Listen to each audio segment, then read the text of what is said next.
Hey everyone, it's me again. How are you all doing? Once again, I ask you to subscribe and leave a like if possible because of the strikes from Cacao. And now, enjoy the video.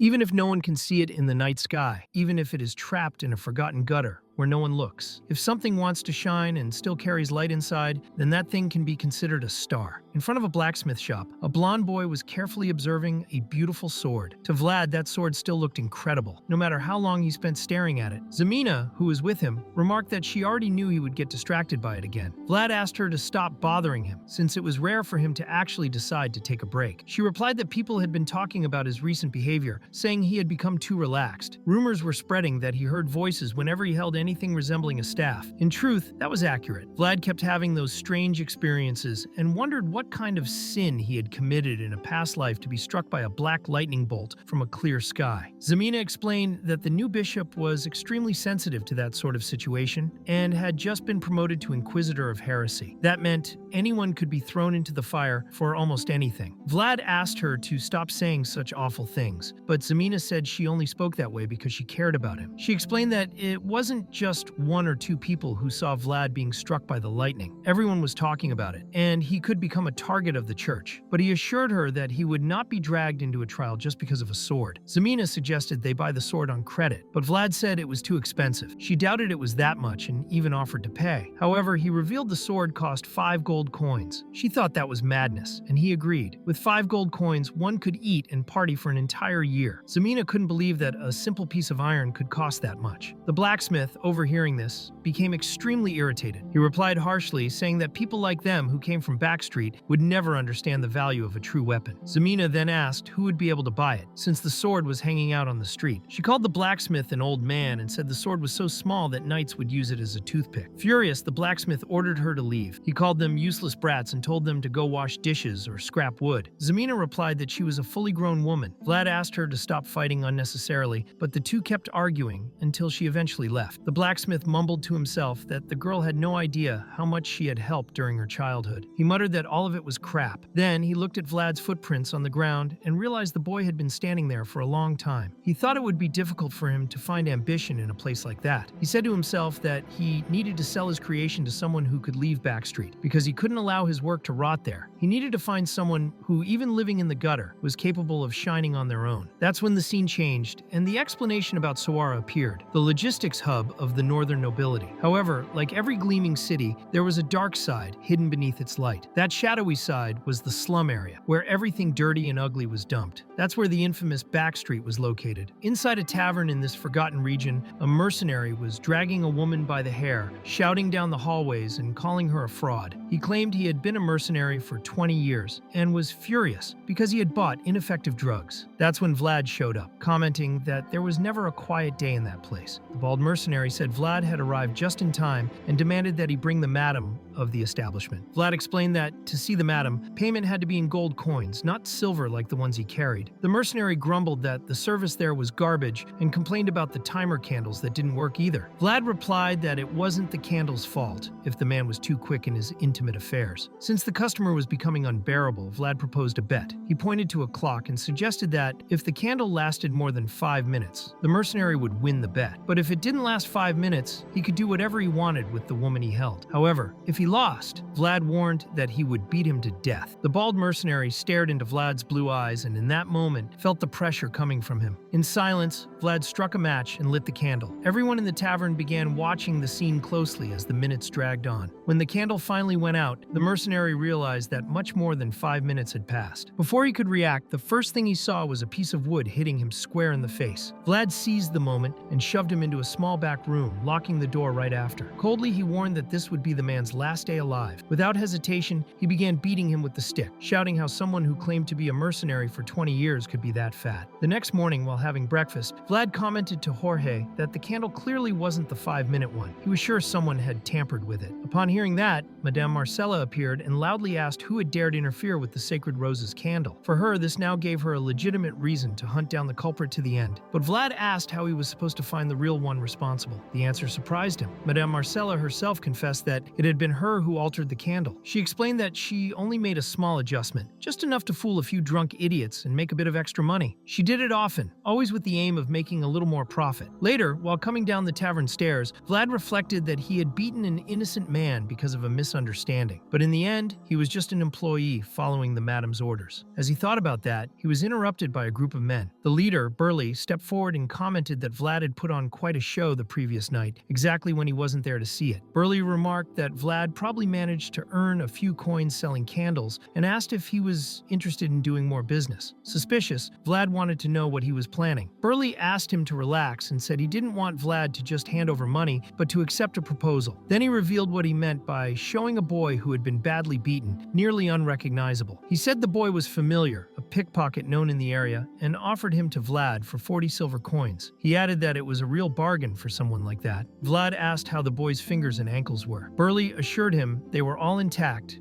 and that he was fresh, ready like meat on a cutting board, just needed a little tenderizing. Faced with that scene, Vlad gave in. He threw the coin pouch and warned that next time, he'd rather they just kill the boy than drag him into something like that. Surprised by his reaction, Burley said there was nothing wrong with the deal. In his mind, they had made a great transaction, and he reminded Vlad that they were all part of an organization, not murderers. But Vlad replied that he talked too much for someone who had killed his own family. As Burley walked away, he said he already knew Vlad would accept the deal in the end. That was why he was in charge of managing all the boys in those streets. The beaten boy was Ned, who quickly recognized Vlad and apologized. He said he planned to explain later. Vlad only asked where exactly his body was injured. When Ned replied that he had no injuries, Vlad told him to disappear before he broke something himself. Ned thanked him, and Vlad remarked that it was because of things like that he kept drifting further away from the 5 gold coins he wanted to save up. Later, already at the harbor, Vlad spoke with an old acquaintance and told him everything that had happened. The friend replied that in the end, the boy was actually lucky. He didn't end up like him, who had his fingers and ankles cut off. This man was Harvin from the Hoover family, a renowned whale hunter. Harvin asked if Madame Marcella Rose was really tampering with the candles now, like the rumors said. Vlad was surprised and wanted to know if the story had already spread that far. Hoover confirmed that the rumors had been circulating for a while, although no one had confirmed anything until now. Vlad commented that even Jorge seemed to know about it, but remembered that they would never start a commotion without good reason. They simply weren't that kind of people. Harvin silently agreed, thinking that yes, there had to be a reason behind all of it. 9 times out of 10, it was probably about money. He then advised Vlad to be careful, explaining that there's only one situation in which an organization raises funds that quickly, and that situation is war against another organization. In that place, there were 5 bosses who controlled the slums of Sawara. There were the knightesses of the prostitutes, Jorge, the pig butcher, the black bear, the casino master, the whale hunter's troop, and finally, the money leech known as Jack. Vlad knew well the obscurities of people's lives. He understood that they usually approach silently, always in the shadows, just like what was happening at that very moment. The man approaching was none other than Jack himself, considered a true misfortune, a disaster that appeared without any warning. Vlad stared at him, thinking that the man in front of him might just be the greatest con artist of all. And if that man was making moves, maybe it really was a sign of war preparation. One of the mercenaries asked if Vlad hadn't heard what the boss said. He also asked where Vlad's own boss was. Vlad replied that he didn't know anything because he was just a candle vendor. The mercenary, annoyed, decided to break all his candles, smashing the box violently. The prostitutes nearby were shocked. The people drinking also stopped to watch, unable to believe what they were seeing. Vlad, looking at the mess, commented that it seemed there would be no more sales that day. Many expensive candles had been destroyed. The mercenary, confused, said that he didn't seem to understand the situation, but Vlad told him to get his foot out of the way. And when the mercenary finally moved to attack, Vlad reacted instantly. He knew that a fight was like a smaller version of a war, a battlefield with clear intentions, prepared strategies, and resolved courage. Using a wooden stick, he broke the mercenary's left leg with a firm blow. Then he struck his face, knocking out several teeth. The people around could barely believe what they were witnessing. Even Jack seemed to enjoy the scene. Vlad knew well the laws of those alleys and slums. The winner always stood tall while the loser fell at their feet. When the other mercenaries tried to step in, Jack himself stopped them. He admitted he kind of liked that kid,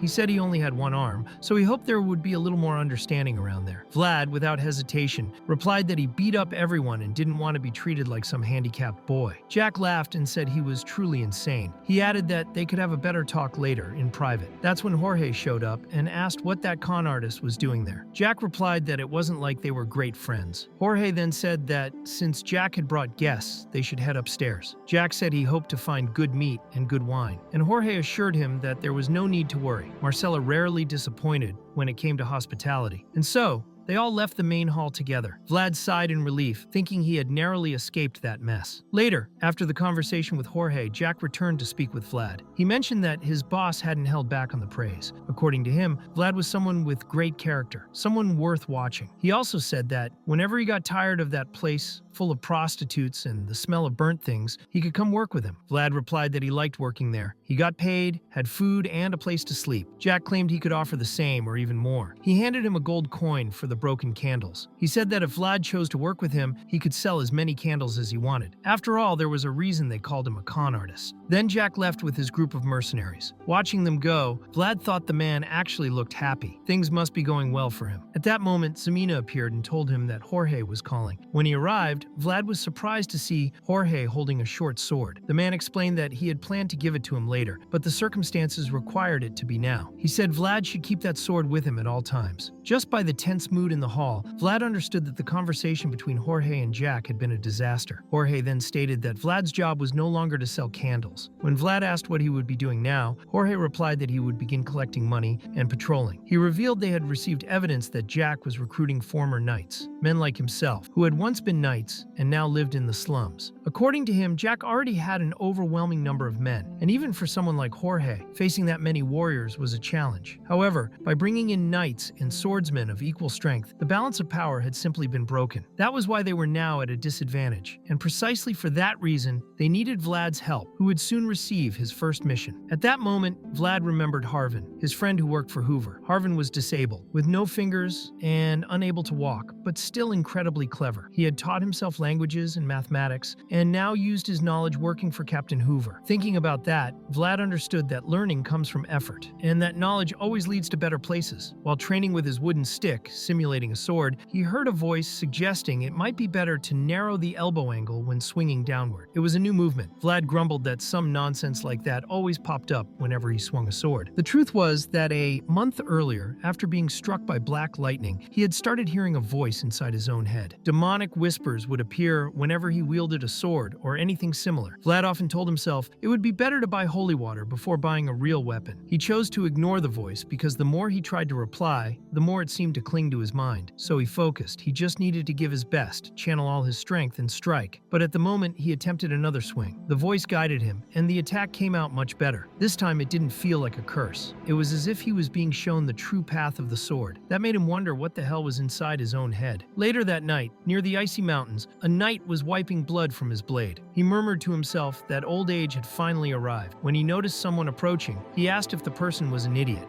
He claimed it had all been done on purpose and ordered them to stop hiding. This was the meeting point. The figure approaching asked if he was Sir Stanga, and the man confirmed. The other then said he must be Vlad, known as the Guide of the Slums, though his blonde hair and blue eyes might make one mistake him for a noble. Vlad handed him a letter from Jorge and informed him that the enemy organization had hired a mercenary who used to be a knight. That was why they now needed Stanga's help. Vlad was there to guide him, and they were expected to reach their destination in 2 days. Stanga, suspicious, said he would only follow someone who wasn't an idiot. Vlad replied that he was fully capable of leading, but Stanga retorted that no smart person would do something so foolish. He warned that if Vlad got lost along the way, he could die. Even so, faced with the threat, Vlad just turned his back and walked on, leaving the man talking to himself. Stanga thought the boy had been deliberately intimidating, but ignored it with coldness. Perhaps that was the reason Jorge liked him so much, a child worth raising. Later at the camp, as they tried to stay warm in the cold, Vlad wouldn't stop staring at Stanga, who began to feel slightly uncomfortable with it. Stanga asked if it was Vlad's first time seeing a retired knight up close. Vlad confirmed that it was. Then Stanga asked if he was some kind of hillbilly, but instead of answering, Vlad asked where he was from. When Stanga replied that he was from Dikia, Vlad said that was precisely a city of hillbillies. Stanga, trying to keep a firm tone, said he was being kind for now, but warned him not to push his luck. Vlad replied that he had heard threats from knights were nothing more than jokes. Despite the remarks, Stonga was surprised by the food Vlad had brought. It was fresh dried meat and looked great. Vlad said Jorge hadn't sent him with anything. Meanwhile, Stonga had only old dried meat, tough as leather. Later, Vlad began roasting his meat, which gave off a delicious smell. Stonga, distracted by hunger, asked if Vlad didn't want to take the opportunity to get some information out of him. He said that with each question he could earn a piece of meat, since opportunities like that didn't come every day. But Vlad replied that if he wanted meat, he just had to ask. There was no need to beg. Stonga, full of pride, said he still upheld the principles of a knight. That if a knight received something, he had to give something in return. Vlad reminded him that he was retired, but Stonga said he still followed that rule to this day. So Vlad decided to take the opportunity and began asking questions. First, he asked for the full name and age. Stonga replied that he was 42 years old. Then Vlad wanted to know if he was capable of using aura. This made Stonga look at him more carefully. He thought Vlad was just a curious boy, maybe even innocent. He explained that not every knight was able to master aura, and that using it in real combat was something completely different. But Vlad insisted, asking whether he knew it or not. He promised to give all the meat in exchange for an answer. Stonga, sticking to his philosophy, said that a knight can only receive something if he also gives something in return. Then he drew his sword, and Vlad's eyes lit up with excitement. He wondered if he would truly have the chance to see someone using aura in front of him. Stonga focused. He closed only his left eye, trying to bring forth something hidden deep within his soul. He said Vlad should pay close attention, for that represented the essence of knights. When he opened both eyes, he channeled his aura directly into the blade of his sword. After 2 nights of travel, they finally arrived. Stonga,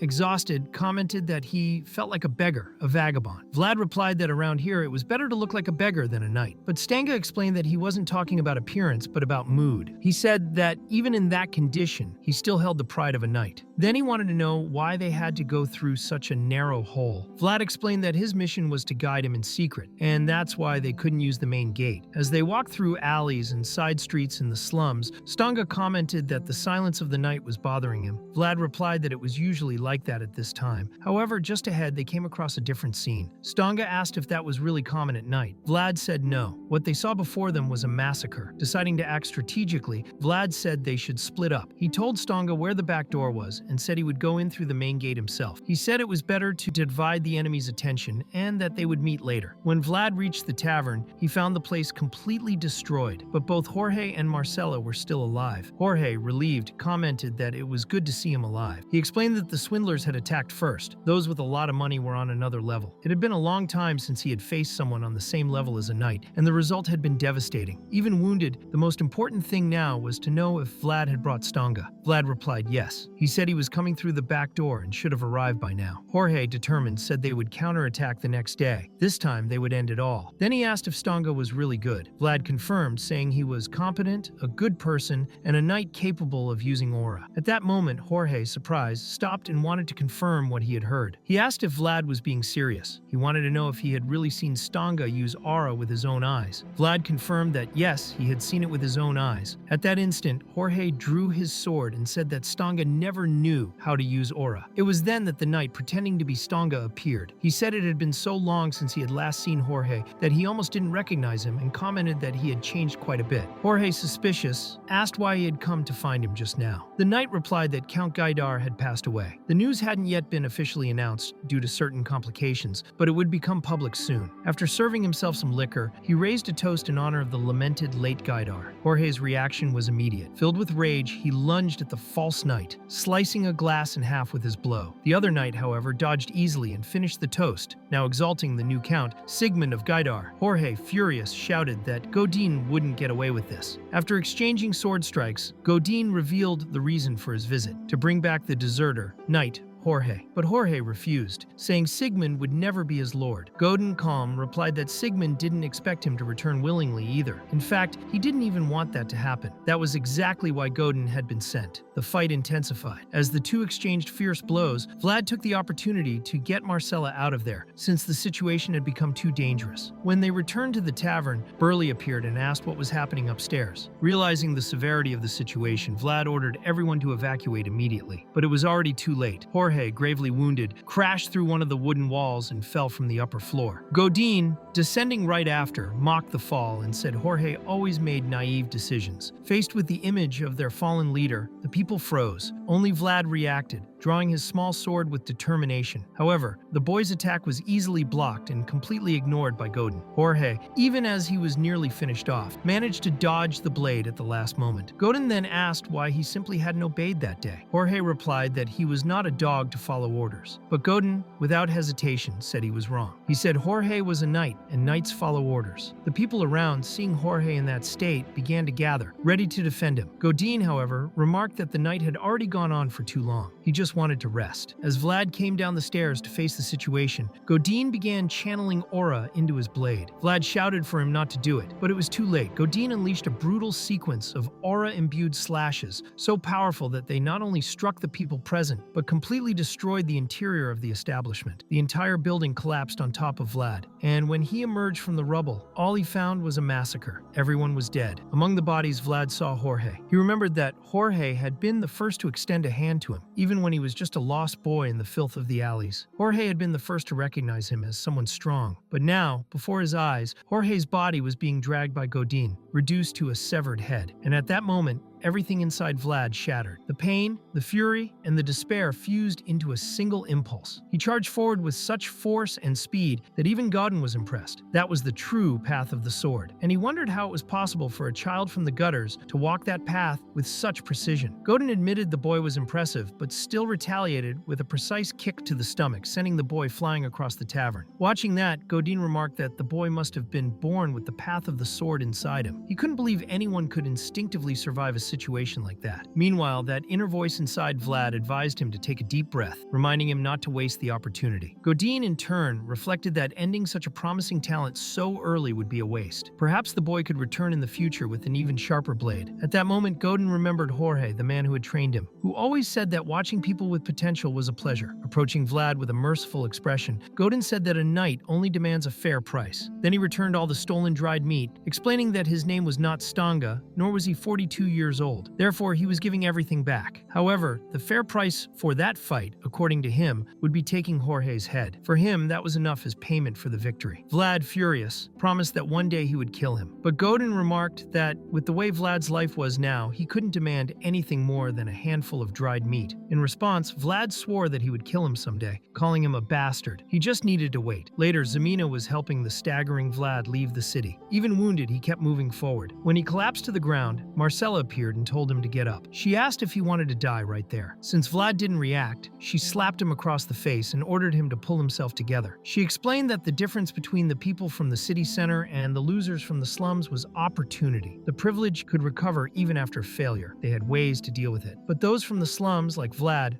only had one chance. A single failure was enough to mean death, and if they failed again, they would die. That was their fate. That is why she told him he could not waste that opportunity. Even completely wounded, Vlad insisted on continuing, telling himself that he could not end things that way. That was when one of Jack's men spotted them, and the chase began. All of Jorge's followers, the knights who once had a home, were now without shelter. Their nest had been destroyed. They were like lost birds, scattered and hunted in the streets. Throughout the city, Jack's guards were on high alert. The boy who had lost his teeth because of Vlad was now ordering every corner to be inspected. He wanted Vlad to feel the same shame he had suffered. Meanwhile, Vlad and Zemina were hiding inside the blacksmith's workshop, and the guards passed right in front of it. Vlad, concerned, thought that if things continued like that, they would not be able to escape. So he suggested Zemina should return once things calmed down. It was too dangerous for them to stay together. But Zemina said she wanted to stay by his side. Vlad insisted, reminding her that she had promised Marcella she would help him reach a safe place. That was enough. She had to return to the convent before sunset or head to Harvin. Even so, Zemina refused to leave. She wanted to stay with him. Vlad, distressed, explained that he could not protect her in his current condition. That was when someone spoke to them. Zemina reacted quickly, grabbing a knife from the bench. But it was just the blacksmith. He asked what they were doing there. Zemina, suspicious, told the old man not to move, but the blacksmith replied that they were the ones who had invaded. Zemina, armed, threatened to stab him if he came closer. The blacksmith then looked closely into the eyes of the two young people. He understood the situation they were in. He asked them to lower the knife. Without lowering the weapon, Zemina demanded that he hand over the sword hanging there. She said that not even the outskirts of the city were safe anymore. Meanwhile, Vlad, confused, asked what she was doing and told her to drop the knife. Even so, Zemina continued demanding the sword. The blacksmith, deep inside, thought that the slums thumbs revealed the true character of people. He knew that because he had once been like that too. Now it was her turn. He found the whole thing very sad. However, in that moment, Zemina did not use the knife to harm the blacksmith. Zemina cut her own hair as if it were a silent vow. She knew that was not enough, but even so, she committed herself to work as much as necessary. All she wanted in return was the sword. She wanted the sword for Vlad. The blacksmith, surprised, asked if the boy was leaving. Was that why he wanted the sword? Vlad answered yes, he had to go. The blacksmith then fell into silent reflection. He knew that the one thing he had never managed to accomplish, even though he dreamed of it all his life, that young man might be able to achieve. But he also knew that Vlad had not even opened his wings yet. That made it even harder for an old man like him. In the end, he agreed and told them to follow Vlad. Later, they were pushing a cart full of trash. Zemina grumbled, clearly unhappy about it, but the blacksmith explained it was the only way to leave the city without drawing attention. During the journey, Jack's guards appeared and asked what they were doing out there at that hour. Throwing out trash? Why so late? The blacksmith replied that all the alleys and streets were blocked because of that damn fight. His forge was filled with garbage. He had no other choice. Suspicious, the guard asked if he didn't usually work alone. Who was the one with him? The blacksmith snapped back, saying it was none of his business who he hired to help. He was just an old man. The guard then said fine. He knew the blacksmith was the only one in the area, so he would not kill him. But before letting them pass, he needed to see who was under the hood. Without warning, the guard sliced Zemina's hood. At that moment, she narrowed her eyes, made a stern expression, and with her freshly cut hair, pretended to be a boy. The disguise worked. The guard thought she was just a helper and let them pass. Curious, the blacksmith asked who they were looking for. The guard replied that they were searching for Jorge's blonde boy, as the body still hadn't been found. But before letting them go, he needed to be absolutely certain. It was necessary to inspect the contents of the cart, and that was exactly where Vlad was hiding, lying among the trash. The guard ordered that the inspection be done at the dump, not there on the street. He followed the blacksmith to the designated location, where the inspection would begin. There, he commented that the blacksmith was indeed carrying a lot of stuff, but he also noticed who the short-haired girl was. It was Zemina. Without anger, he simply asked her not to hate him. He said it was just his job. Then, he thrust his spear into the trash cart. Zemina and the blacksmith held their breath, but he struck a part of the garbage that didn't hit Vlad. After that, he remarked that he had heard Harvin had placed a boat on the other side of the river and that everyone was heading there. There must have been a reason why that fool Jack was acting that way. He then declared the inspection finished. Before letting them go,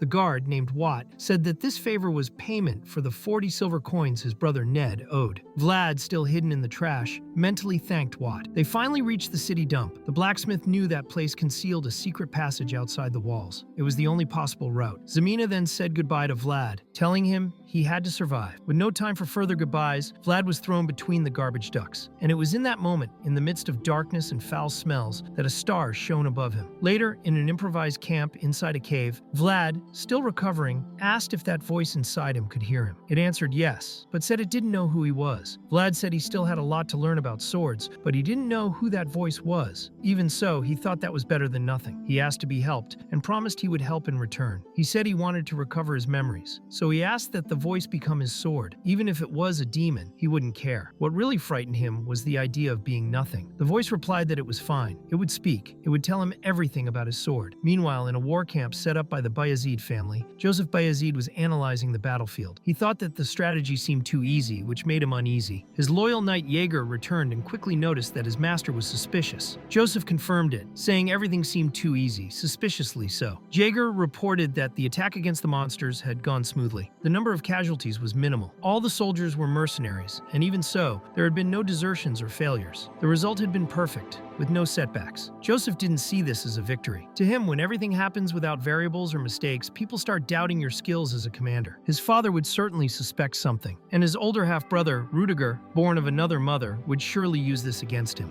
The Bayezid family had always glorified the military. The family's history was built on internal disputes, where brothers stepped over each other to gain power. Joseph knew this very well, and he regretted that, aside from him and Jaeger, there were no true swordsmen at his side. With a more serious tone, Jaeger said there was something else he needed to show. He presented his master with several dead goblin bodies, all slashed apart by sword cuts. Joseph analyzed the wounds and commented that they seemed to have been made by someone inexperienced, perhaps a child who had just learned how to wield a sword. But Jaeger urged him to look at the other corpses too. When comparing the bodies, Joseph noticed that the cuts were similar, all with the same pattern. He then asked if it was possible that a single person had done all of it, killing more than 30 goblins at once. Jaeger confirmed, but explained that those bodies were only from yesterday. The other cases had been piling up since last month. Joseph wondered if there truly was someone capable of doing all that in just 1 month, and he asked who it was. In the snowy forest, a group of mercenaries was fighting goblins, but amid the massacre, one of the soldiers was caught off guard by a large orc who crushed his body with brutal force. The orc then roared loudly and charged at the others, killing everyone in its path. The mercenaries were not prepared to face a real orc. The commander shouted in anger, accusing the men of standing still despite being paid. The mercenaries claimed they hadn't known the enemy was a rob goblin, a more powerful variation of the creature. Before the commander could organize any defense, he too was attacked. Surprised, he realized that facing such a creature might not be worth the risk. That was when a blond man with a single sword approached, showing no fear. It was Raimon, the praiseworthy, though no one knew his real name. He promised he would deal with the creature. Raimon advanced quickly, and his first slash was strong enough to wound the rob goblin.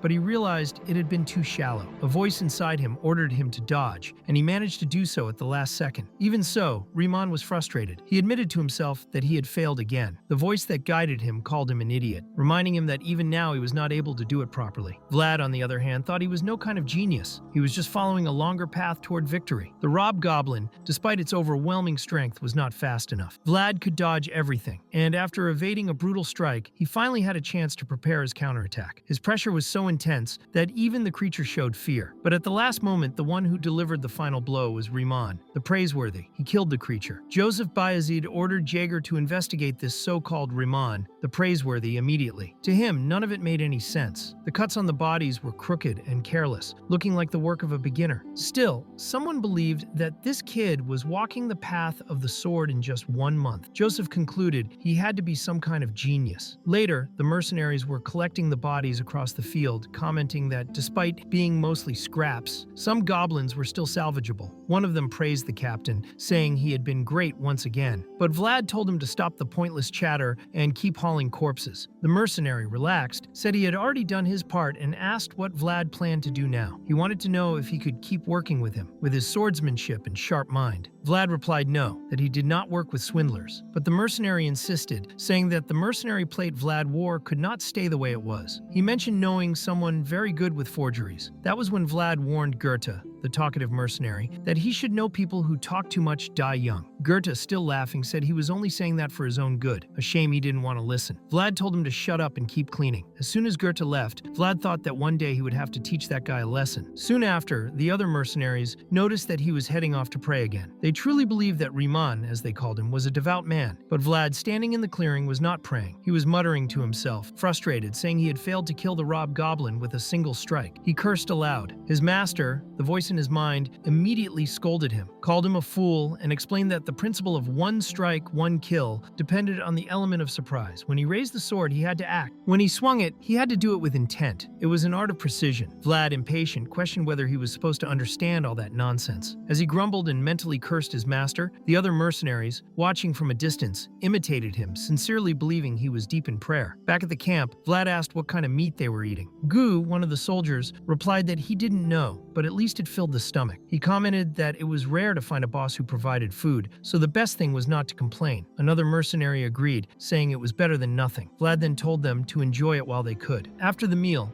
Vlad went to meet the camp's priest, Father Andreas. The priest remarked that he had heard Vlad was praying during the night. He also said it must have been a cold night, but that it was admirable to see such a devout young man. Keeping up appearances, Vlad replied that he would never feel cold as long as he was being blessed by God. But inside, he thought about how he had spent the entire night training that damned whoosh-wham technique. Father Andreas smiled and said Vlad seemed more like a priest than he did. Then a child approached and informed them that the priest's breakfast was ready. Andreas said he was heading to eat and invited Vlad to join him. Vlad replied that he had not come to eat. Even so, he stayed. They prayed before the meal, and in that moment, Vlad truly prayed. Father Andreas could tell that Vlad was truly a devout young man. Even in that forsaken place, surrounded by mud, war, and blood, he had not lost his faith. The priest thought he needed to guide him, to help him not lose his way amid the madness of war. Perhaps this was one of the paths God had entrusted to him. While they ate together, Vlad was excited by the food the priest received. Whole wheat bread, a warm soup, soup, pieces of cheese. To him, that was real food. During the meal, Father Andreas commented that he had heard much about Vlad's swordsmanship. He said that apparently even Joseph Bayezid had shown interest. Sir Jaeger had come to ask him questions about Vlad. Curious,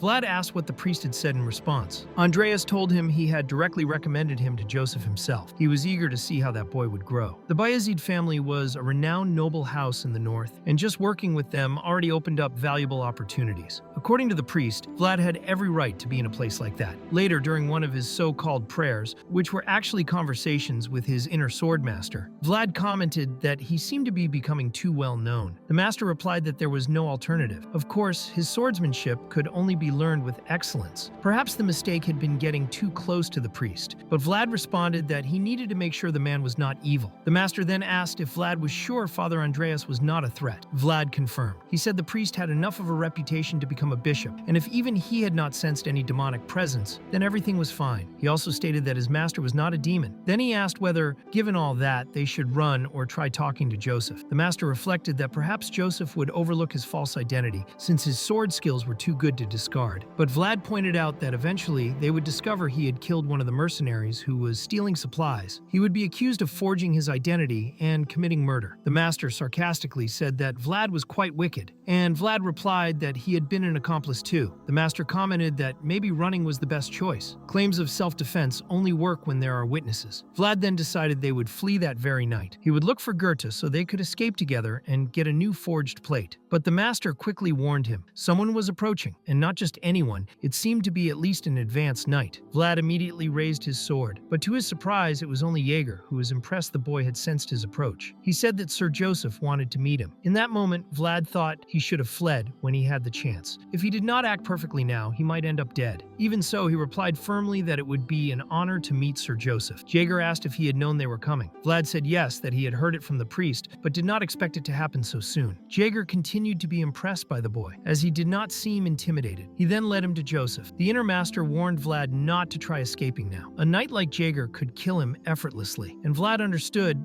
that he had no more options. Later, Vlad stood before Joseph Bayezid, who said it was a pleasure to finally meet him. But he soon asked, without hesitation, if Vlad had any complaints about the work at the camp. Vlad replied no. He said that everyone there was grateful for the Lord's consideration. Joseph then commented that he was blonde and had blue eyes. He thought Vlad might be from a fallen noble family. He said his name was Reimann, right? He should have told him that sooner. It was at that moment that Jaeger slapped Reimann, or rather Vlad, across the face. And Joseph declared, without hesitation, that he despised liars. Vlad of Suara already knew everything. When Joseph confirmed that Vlad's mother was a divorced woman and that they had been unable to find anything about his father, he asked directly if the boy knew who his father was. Vlad replied with irony, finding it amusing that someone would ask that to the son of a divorced woman. Because of his insolence, Jaeger kicked Vlad's leg, forcing him to kneel. He then warned him to show proper manners before a lord. But Joseph didn't think such a harsh reprimand was necessary. Upon reflection, he even found it amusing. After all, they were dealing with a group of mercenaries and could very well have just killed Vlad and taken a piece of him as proof. Now that they understood why Vlad had fled from Suara, they wanted to know where he had learned to handle a sword. His eyes, according to Jaeger, hid many secrets. When the knight drew his sword, Vlad finally revealed that he had a mysterious teacher, someone who appeared and disappeared like lightning. He never told his name, only said that the secrets of a solitary and always victorious man should not be revealed to anyone. Joseph observed the boy's gaze and realized he was telling the truth. Given that, he apologized for being so harsh. He explained that Vlad was now in a delicate situation, but offered him an opportunity. He asked if the boy, coming from Suara, would like to rise to a better place. He said he could offer power, freedom, survival, and even knighthood. As his godfather and patron, Joseph Bayezid wanted to support him. Later, Vlad was already training directly with Jaeger, enduring his heavy blows. Some mercenaries, while observing, acknowledged that he was doing well, though they still commented that Jaeger was going easy on him. Maybe that boy would become the knight's disciple. They even said that this Reimanns had a promising future ahead. However, even while blocking the attacks with the wooden sword, Vlad was struggling. Jaeger criticized him, saying he was far too arrogant to keep his head held high in front of Joseph, considering how ridiculous his skills were. He called him a brat who didn't know his place. As he was nearly knocked down, Vlad realized that dodging and attacking afterward wouldn't work, and blocking directly wasn't a good option either. So he shifted the position of his sword, making Jaeger slide to the side. He took advantage of the opening and landed a direct counterattack against the knight's guard. Jaeger admitted that he did have some skill, but Vlad felt the strike had only landed because the knight had allowed it. Then Jaeger declared that from that day on, they would fight twice a day, in the morning and afternoon. He told him not to let his body get cold and to keep it always warmed up. When Jaeger walked away, Vlad thought that man was quite carefree. Even so, his master remarked that he had notable skills. The training was harsh but necessary. Jaeger ruthlessly blocked all of Vlad's superfluous movements. And it was by being struck like that, with force and precision, that the boy would learn. Still, Vlad felt lonely. Neither side seemed to be on his side. Even those who taught him seemed too harsh. Later, Jaeger went to Sir Joseph and reported that the boy could indeed be useful. If he were of noble birth, he would have already caught the Count's attention. Joseph replied that his judgment was correct, but the knight insisted that Vlad was arrogant and didn't know his place. Joseph explained that this was normal, considering he had grown up in the back streets. He said that manners could be taught, as long as it was done gradually. He added that he had the right person for that mission. However, Jaeger warned that a disloyal sword cannot be trusted. Given that, Joseph concluded that perhaps it was better to let the boy himself demonstrate what he truly felt inside. In fact, that conviction Joseph saw in Vlad's eyes could be a good thing. A relationship where both sides wanted something from each other might work. He knew that boy wasn't exactly a wild wolf. He seemed arrogant, untrustworthy, and full of himself. But that didn't mean he was useless. Therefore, he instructed Jaeger not to rush. They would build a large cage around Vlad, one so large that he would end up confusing it with freedom. Later, almost at dawn, Goethe was on patrol, quietly complaining about the cold. He wondered if Vlad was now working under Jaeger, since he seemed to have won over even that man. In a way, he thought it was great that he was progressing in his career. Good for him. But then the mercenary Roderick approached and startled Goethe, who wasn't expecting his arrival. Roderick told him to stop napping and do his job properly. When he walked away and headed alone into the forest, Goethe just leaned back and ignored everything he had said. In truth, he went right back to napping. Sometime later, he noticed something strange. Roderick seemed to be talking to someone, but there was no one around. He was speaking to himself. Goethe, curious and frightened, slowly approached. Then he saw something strange around Roderick, a dark presence, something that resembled a demonic entity. The next morning, Vlad was sore all over after another duel with Jaeger. The master simply told him to stop complaining because that was a golden opportunity. Many would pay to have training like that. Vlad grumbled that it seemed like Jaeger only wanted to finish him off. The master replied that this was what made the fight even better. After all, everyone needs motivation. At that moment, someone called him. A hurried whisper repeated his name. Hey, Ran. It was Goethe, hiding behind a tree, trying to be discreet but failing miserably. He told Vlad that he was going to run away that night and suggested that he should do the same. He said he had seen something with his own eyes. The forest was cursed. There had already been several cases of deserters, but it was strange. The pay was good, the work environment was fine. There was no reason for anyone to abandon their post. According to Goethe, they were not deserting, they were disappearing. He swore he had seen the ghost that dragged people into the woods. Vlad did not take him seriously. He thought Goethe was joking about something serious and called him a fool. But Goethe insisted. He said it was true. He claimed to have seen the missing warrior the night before. When Vlad asked if he was talking about Sir Roderick, he confirmed it. He said he was the last person to see him and discovered a frightening detail. All those who had disappeared so far had black hair. Later, Goethe was visibly nervous. He thought his intentions had been good, but everything had gone wrong. He should have escaped while he could. That was because Vlad told everything to Jaeger, who immediately gathered a squad to search the forest. Of course, Goethe had to go along. Jaeger asked if he could trust that man. Vlad was honest, saying no, but at the same time admitted that Goethe was not insane. Jaeger reflected, thinking that they had only gone searching for answers because Joseph himself treated it as an opportunity. Even so, something about that story bothered him. All the missing people had black hair, just like young Master Joseph. Jaeger concluded that he could not allow another disappearance. Now that Roderick was gone, someone even more skilled needed to lead the investigation. Goethe informed them that they were approaching the expedition squad. Everyone there introduced themselves as subordinates of Sir Roderick. They had searched around the forest, but had not found a single trace of the missing knight. One of the messengers commented that even with the help of experienced mercenaries, they had found no footprints or clues at all. Given that, Jaeger decided to inspect the area personally. He ordered the group to divide into teams of 3 and spread throughout the region. They spent a long time searching, and Goethe began to complain, saying that something was not right. He asked how they could do this to him and accused Vlad of being a false friend. Vlad, however,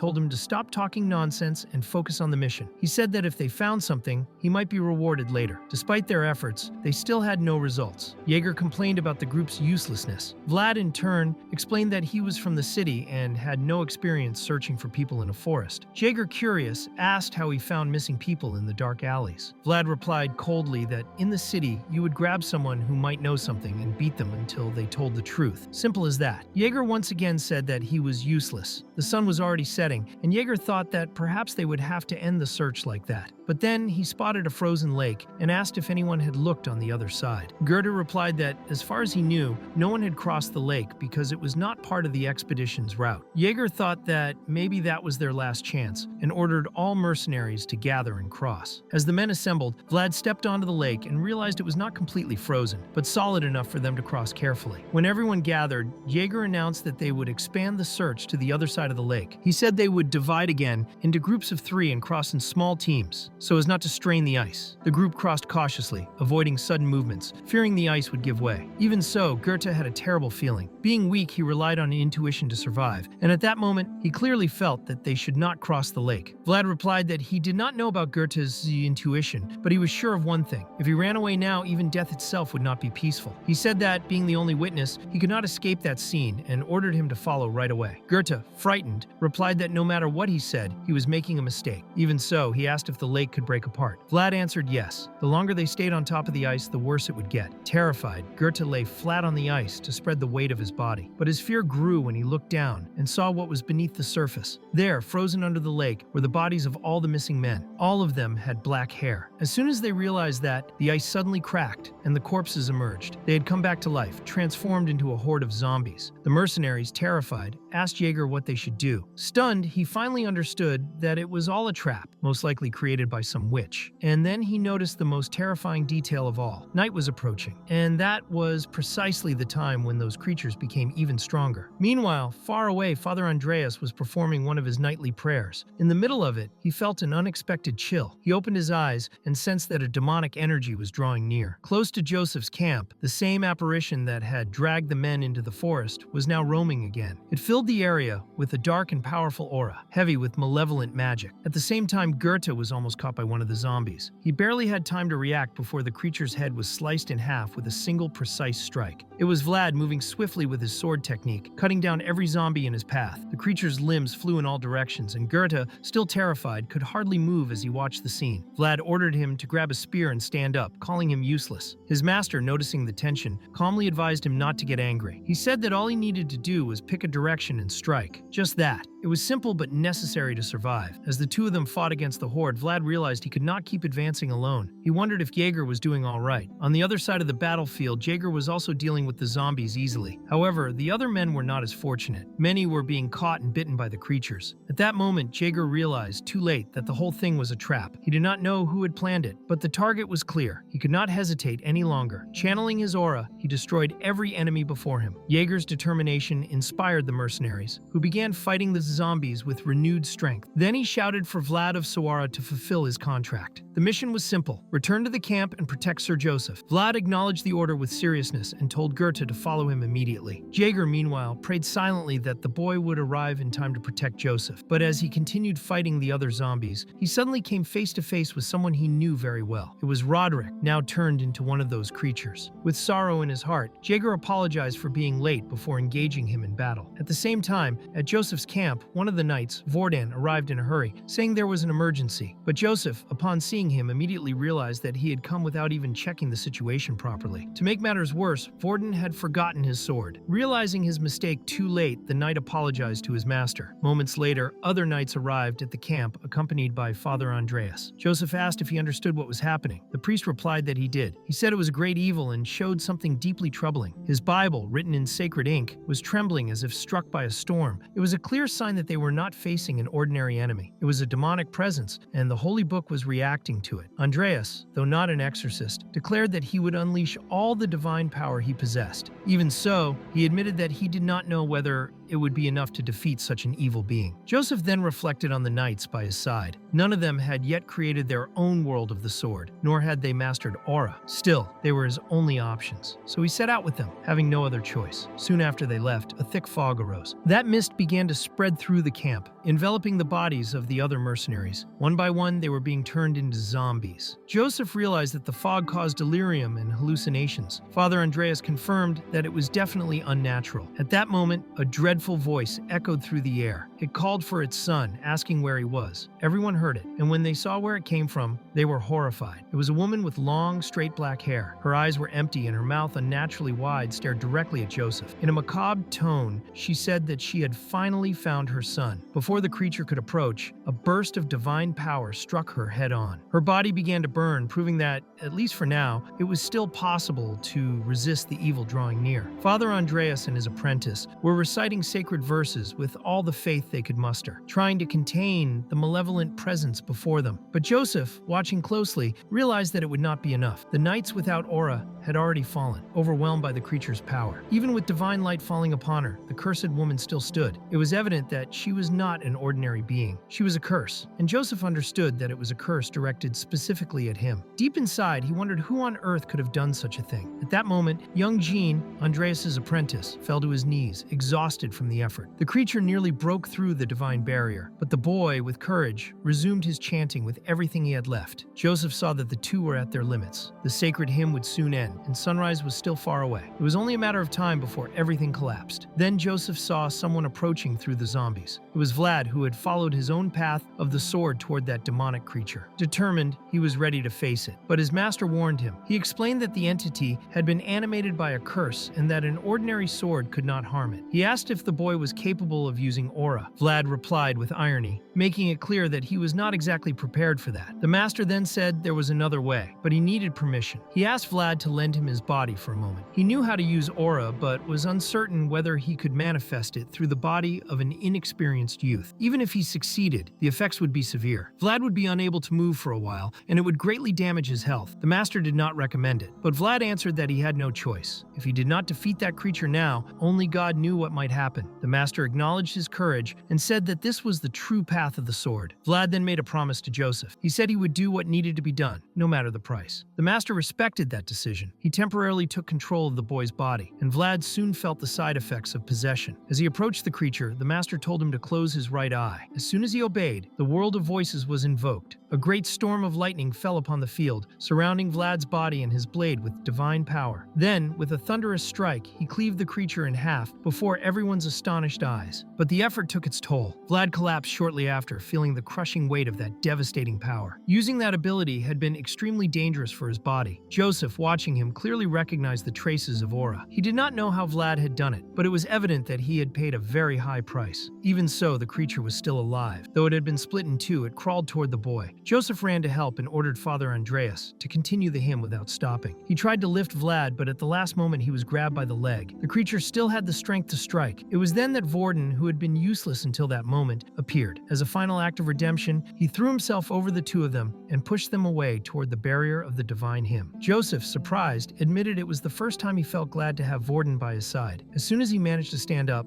Vlad asked, almost begged, for the priest to bless his sword. They needed to put an end to that woman once and for all. Andreas then took the blade with his own hands, lightly cutting his fingers, and used his blood to reinforce the blessing. The blood of a bishop, combined with faith, created a solid and powerful blessing. With the sacred sword in hand, Vlad approached the dying creature. She, delirious, kept repeating the same senseless request, begging to find her child. But Vlad, for a brief moment, saw something beyond the monstrous appearance. He saw a woman trapped inside that creature. He saw a dark and cold prison, where her babies lay on the frozen ground. The woman's terrible memories were revealed. She cried helplessly, watching her child freeze to death right before her eyes. Faced with that pain, Vlad wished she could rest in peace. Then, with determination, he drove the blessed sword into the creature's head, ending that soul's torment with dignity. Meanwhile, the person responsible for controlling the curse was satisfied with the result. Watching from afar, clearly pleased to see the creature in action. However, the dark magic surrounding the ghost suddenly vanished. The dark mage, confused, wondered what had happened, for he knew very well that only a knight who had mastered aura could kill that entity. It was at that moment that Jaeger, a knight experienced in the use of aura, approached. Without hesitation, he called the enemy a little rat, identifying identifying him as the one controlling the Fantoche. By dawn, Jaeger had brought the Dark Mage's head directly to Joseph. He reported that the man had used dark magic to manipulate corpses. As proof, he also handed over the cursed object used in the ritual, a wooden box used as a channel to control the creature. Joseph ordered the box to be given to Father Andreas, as it would be up to him to investigate the artifact. Despite everything, the expedition had been a failure. Jaeger acknowledged this and apologized to his lord. However, Joseph replied that even with a negative outcome, there was something valuable in that failure. He commented that he had found someone who could replace his own sword. He believed that the boy Vlad would one day become a knight who would shine brighter than all others. But when Vlad finally woke up, he didn't look anything like a star. He was weakened and confused, asking if he had been unconscious for 3 days. His master confirmed it and said that next time he would need to be more careful. He admitted that even he hadn't expected the side effects to be so severe. Vlad replied that even so, he felt a certain relief. He thought everyone would have left as soon as the situation was resolved. But the master explained that they had waited for his recovery. Even Joseph seemed concerned about him. Upon leaving the tent, Vlad noticed that the camp was almost completely empty. Most had already left. Only Gerda remained. He appeared shortly after, saying he was worried about the captain. Vlad joked that the guy who talked the most about running away ended up staying the longest. Gerda replied that of course they promised a raise to those who stayed. Then he explained that he hadn't been a coward. He returned to the battlefield, rescued the captain, and brought him back to camp. He said that with pride and made it clear that later he wanted his image to be appreciated. Finally, he informed Vlad that Jaeger had left a message. He should report in as soon as he woke up. When he arrived at Joseph's tent, the nobleman was already waiting with a special drink. He asked if he drank. Vlad replied, "Yes, sir," explaining that he had worked in a bar before, although he had never tasted a high-quality liquor. Joseph commented that this would be a drink worthy of a nobleman. Before anything else, he wanted to thank him personally. He said that Vlad could have simply run away like so many others, but instead, he chose to fulfill his promise. Vlad seriously replied that there was a contract between them. Joseph agreed, but emphasized that more than that, Vlad had promised faith, not just loyalty. Joseph thought that contract was nothing more than words, but even so, the boy had fulfilled it. He realized that this was a talent he could not afford to lose, someone he needed to keep close. Therefore, instead of just fulfilling his part of the agreement, he decided to reward Vlad for his actions. So, he made a formal invitation, calling him to become a knight of House Bayezid. Later, they were already in the country of Bayezid, in the city of Varna. When they arrived, Jaeger informed them that the mercenaries had been dismissed. He noticed that Vlad seemed a bit lost, as the city was far too big for him. Jaeger laughed and said he really was a hillbilly. Joseph then suggested that the boy take a day off to explore the city and observe the surroundings. Jaeger only warned him not to get lost and told him to be at City Hall by nightfall. Vlad thought he hated that man, but his master commented that Jaeger liked him just as much as Joseph did. Even so, Vlad replied that he didn't care. He was happy after all. He had just received a big promotion and a promise of a great salary. He thought that now he could finally enjoy a decent, hearty meal after so long eating poorly. At that moment, Jean, the priest's assistant, approached and asked if he had any specific plans for the day. The priest would like to extend him an invitation. Later, Vlad was inside the great church of the city, completely amazed by the place. It was an enormous building, delicately constructed. Jean explained that Varna was a very important religious center, which was why the church was so beautiful and imposing. He asked Vlad to wait inside, as the priest would soon come to meet him. When Vlad entered and saw the altar and the cross, he was in disbelief at such beauty. He thought he had never prayed properly before, even though he held the title of Riman, the worshipper. At that moment, he felt as though he had committed a sin. Soon after, Andreas appeared with a gift, a special identity marked with a cross. Andreas explained that Lord Joseph could easily arrange a standard identity, but one connected to the church was far more powerful. After all, the favor of the Lord was recognized across the entire continent. Vlad then noticed that the guarantor listed on the document was the priest Andreas himself. He tried to refuse, saying he didn't need that, but the priest simply replied kindly that if he ever needed anything, he could just come back. From that moment on, he would be his guarantor. Vlad knelt before him. He was just a boy from the back alleys, someone who hadn't even had his name registered at birth. And now, with that sincere guarantor before him, he finally registered and baptized his name to the vast world. From that moment on, he was no longer just Vlad from the backstreet, but Vlad of Sawara. The next day, Joseph explained many things. The Bayezid County included 12 cities and 3 main municipalities. Among them were the distribution center of Sawara, the religious center of Varna, and also the capital Sturm shawarma, which they were entering at that very moment. Later, Jaeger spoke seriously, explaining that both Vlad and Gerda were personal guests of Sir Joseph, and therefore they should behave with proper etiquette and courtesy. He said they shouldn't be running around like two hillbillies. The maids would take care of everything, and the two should wait to eat, as they would be served at a proper banquet later. When they arrived at the reception hall,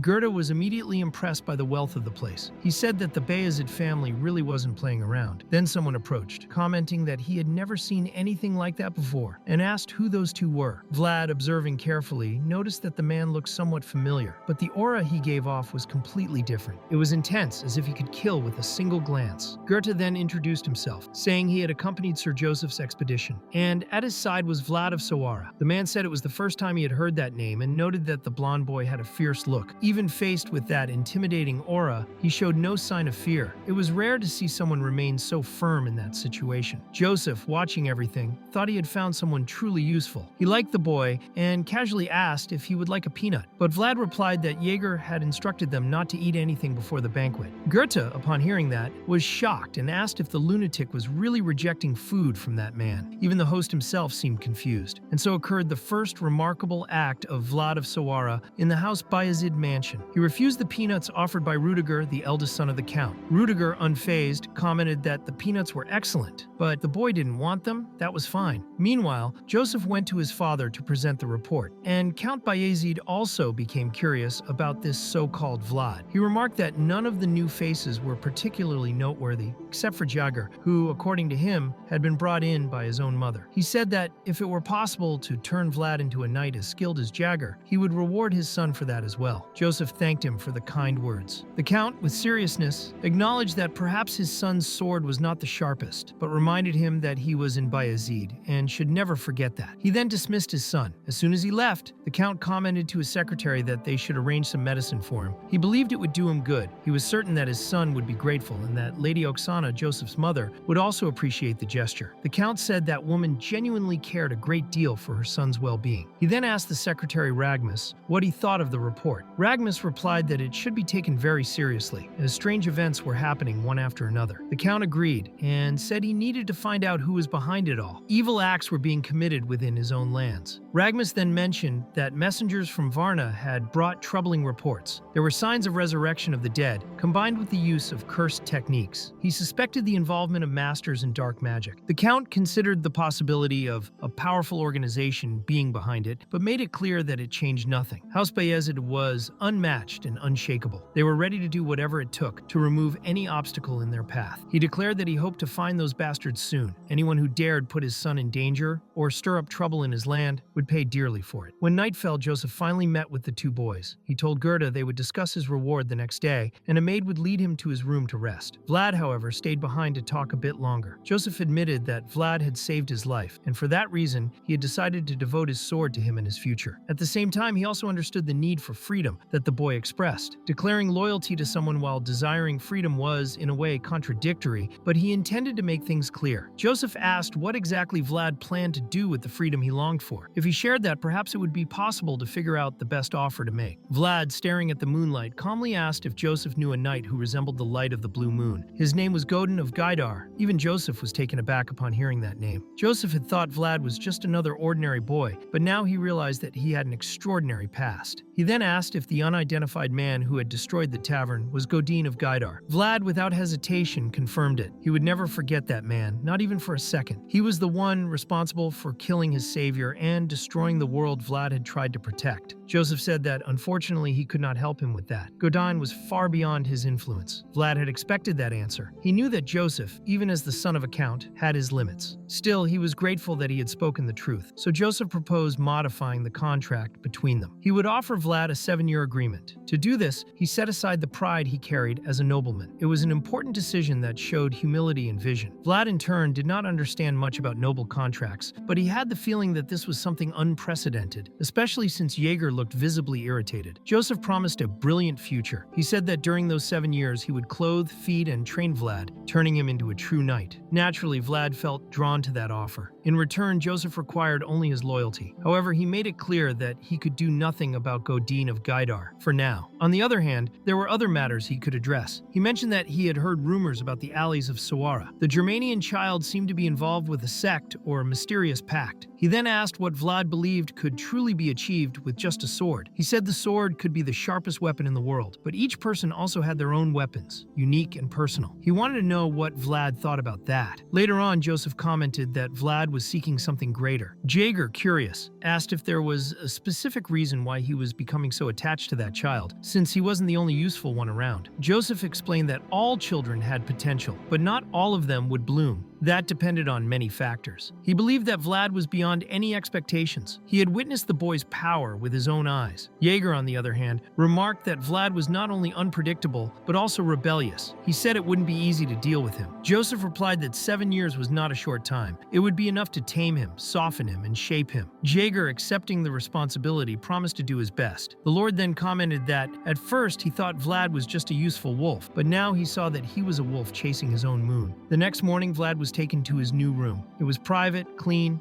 and even had a bed just for him. For someone who came from the back streets, it felt like a true palace. Vlad was amazed and whispered that the floor wasn't dirty and everything looked beautiful. Jaeger, observing his reaction, admitted that for a moment he had forgotten that Vlad came from misery. Usually, young men from noble families found that kind of room too simple, but he believed Vlad would be fine, as long as he didn't mess up. Vlad, trying to joke about it, said that at least he had refused Lord Rudiger's peanuts. Jaeger replied that was in the past and ordered him to go to the training field after breakfast. They would duel twice a day, once in the morning and once in the afternoon, just like they did during the expedition. As Vlad was getting ready, a woman appeared before Jaeger, who immediately assumed a formal posture. It was Lady Oksana, Joseph's mother. Jaeger, in a low tone, warned Vlad who she was. Both bowed with deep respect. Oksana looked at the boy for a moment and asked if that was the child. Jaeger replied that Joseph himself had personally brought him. There was a brief moment of eye contact between Oksana and Vlad, and he felt strangely warmed by that maternal gaze. She thanked him for saving her son from danger. Vlad said he was just doing his duty, but she insisted that he deserved a reward. She said he had done something even more incredible than she imagined, and commented on his appearance. She said his hair color was beautiful and matched his eyes. Even though he was thin, he had broad shoulders, and if he gained a bit of weight, he would be even more handsome. Vlad was completely flustered by the compliments and simply thanked her. Soon after, she took her leave, wishing Jaeger good work before departing. Once they were alone, Jaeger said he didn't know Vlad had such a shy side. He wanted to know why he looked so intimidated. Vlad explained that he had never been that close to a lady before. Jaeger then admitted that actually the situation hadn't gone badly. Lady Oksana was known for being difficult to deal with. After that, the two went to the dining hall. Right away, a boy spit into Vlad's soup. He simply looked at the bowl, removed the spit, threw it away, and drank the soup anyway. He showed no anger and didn't try to retaliate. That was because he was being directly watched by Jaeger, and he knew that any impulsive behavior could tarnish Joseph's reputation, the man who had taken him in, so he couldn't react. Before the bullies left the dining hall, Vlad asked the name of the one who had spit in his food. The boy answered that his name was Sovanin. Vlad looked at him firmly and said he would remember that name. Later, while walking past the training field, Vlad was noticed by Count Bayezid himself, who watched from a distance, along with his secretary.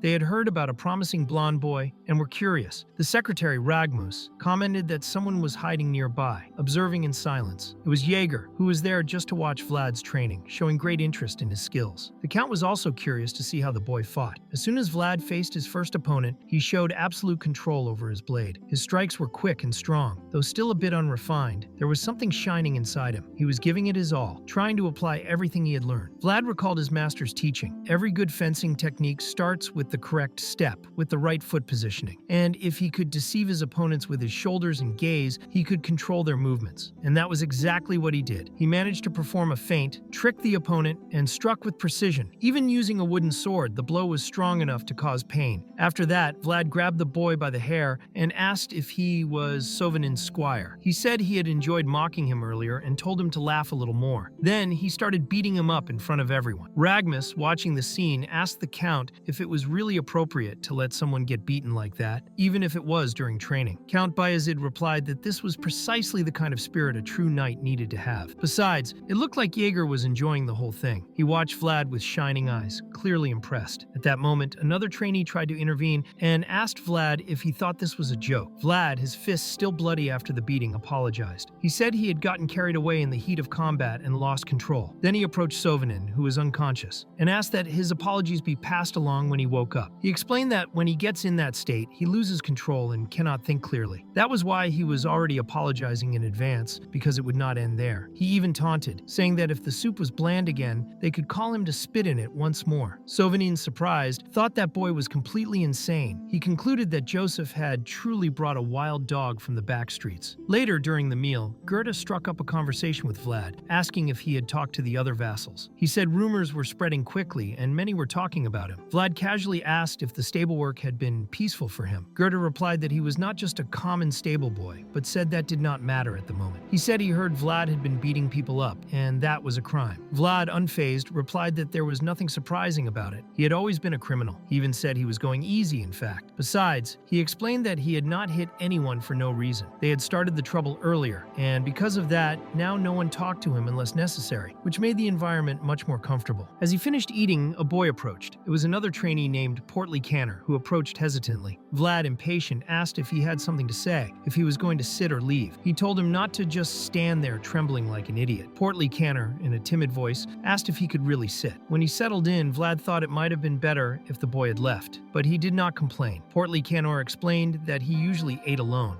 sometimes even in the bathroom. He said he was happy not to have to do that today. Vlad, still eating, commented that he was busy enjoying the delicious sausage. Portly Canor, trying to make conversation, said that his father was responsible for supplying all the meat on the estate, and that the family had worked with cattle for generations. He mentioned that he had heard Vlad really liked the sausages and even asked for more. He suggested that Vlad might be eating one of his family's own products. Vlad, suspicious, asked if he really thought that kind of talk would win him over. Later, Vlad found himself in a room filled with meat, sausages, hams, and assorted cold cuts. Portly Canor explained that his father had sent it all as a gift, but there was too much food to eat alone. Vlad was delighted by the abundance. He knew that almost all the trainees there were young noble heirs, and he thought it might be a good idea to start building some connections. He asked if Portly Canor would like to keep eating with him from that day on, and the boy excitedly said yes. Vlad agreed, saying it was important for vassals to get along. And deep down, he thought, of course, it was not just about friendship. After all, the sausages were really good. Meanwhile, Jaeger reflected in silence. Serving Joseph and raising an entire human being from scratch was no easy task. He felt he would only be able to truly breathe once the other knights were fully recovered. During this moment of reflection, the knight Sir Gregory approached and asked where he was going in such a hurry. Jaeger had not wanted to be stopped by him, but Gregory remarked that he was showing his frustration very clearly. Jaeger, with little patience,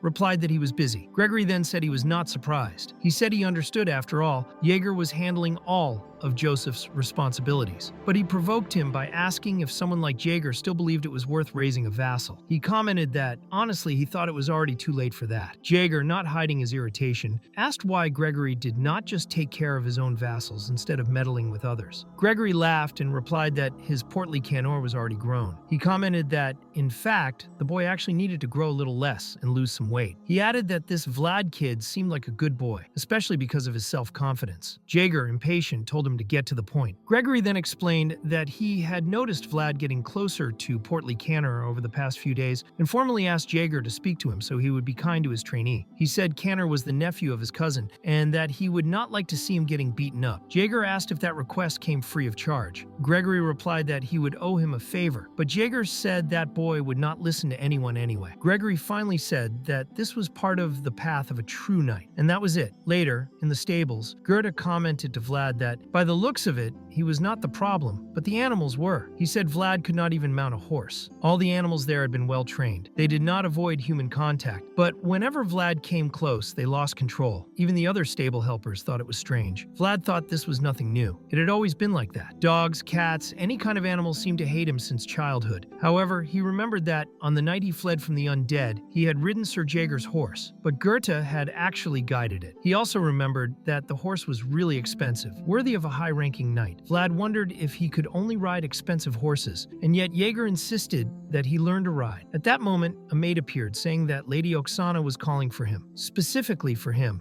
Later, when he arrived in her presence, Oksana commented that it did not seem like he had grown up in the outskirts. She said the clothes looked very good on him and that he was trembling all over. She asked the tailor not to tighten it too much, since he was only 17 and still growing. She promised that when summer came, she would buy more clothes for him. She said that proper seasonal clothing was essential to maintaining a young warrior's physical performance. Vlad, still surprised, sincerely thanked Lady Oksana, who replied that she was the one who should be thankful. After all, he had saved her son's life. She apologized for interrupting his training and soon left. When he was alone, Vlad felt relieved. He thought that being near that woman was truly a difficult task. He looked at the clothes he was wearing and thought they were so comfortable that they did not even feel like his. In fact, they were not. But despite everything, he still could not get used to it. He had fought so hard to join the Bayezid family, yet he still did not feel like he belonged there. As he walked through the halls, he looked out a window and saw a scene that deeply disturbed him. Sovanin was beating up Portly Canner. The boy, who had already been bullied before, was now being attacked even more just for getting close to Vlad. He thought that no matter where you go, people are always the same, scumbags who take advantage of the weak. He then decided to put on his old clothes. He thought he did not want to dirty those clean and fine clothes. That night, he went to Portly Canner's room, who was all bruised and swollen. Vlad said he wanted something from him. He pointed to a large ham. Portly Canner felt disappointed. He thought Vlad was just another opportunist like the others, who wanted to take what was his, and if he refused, he would get beaten again. Even so, he thought it was still better than eating alone, so he handed over the ham. Vlad explained that it was not injustice. That was simply the fair price for what he was going to do. A knight he knew used to say that a man only receives what is legitimately his. Later,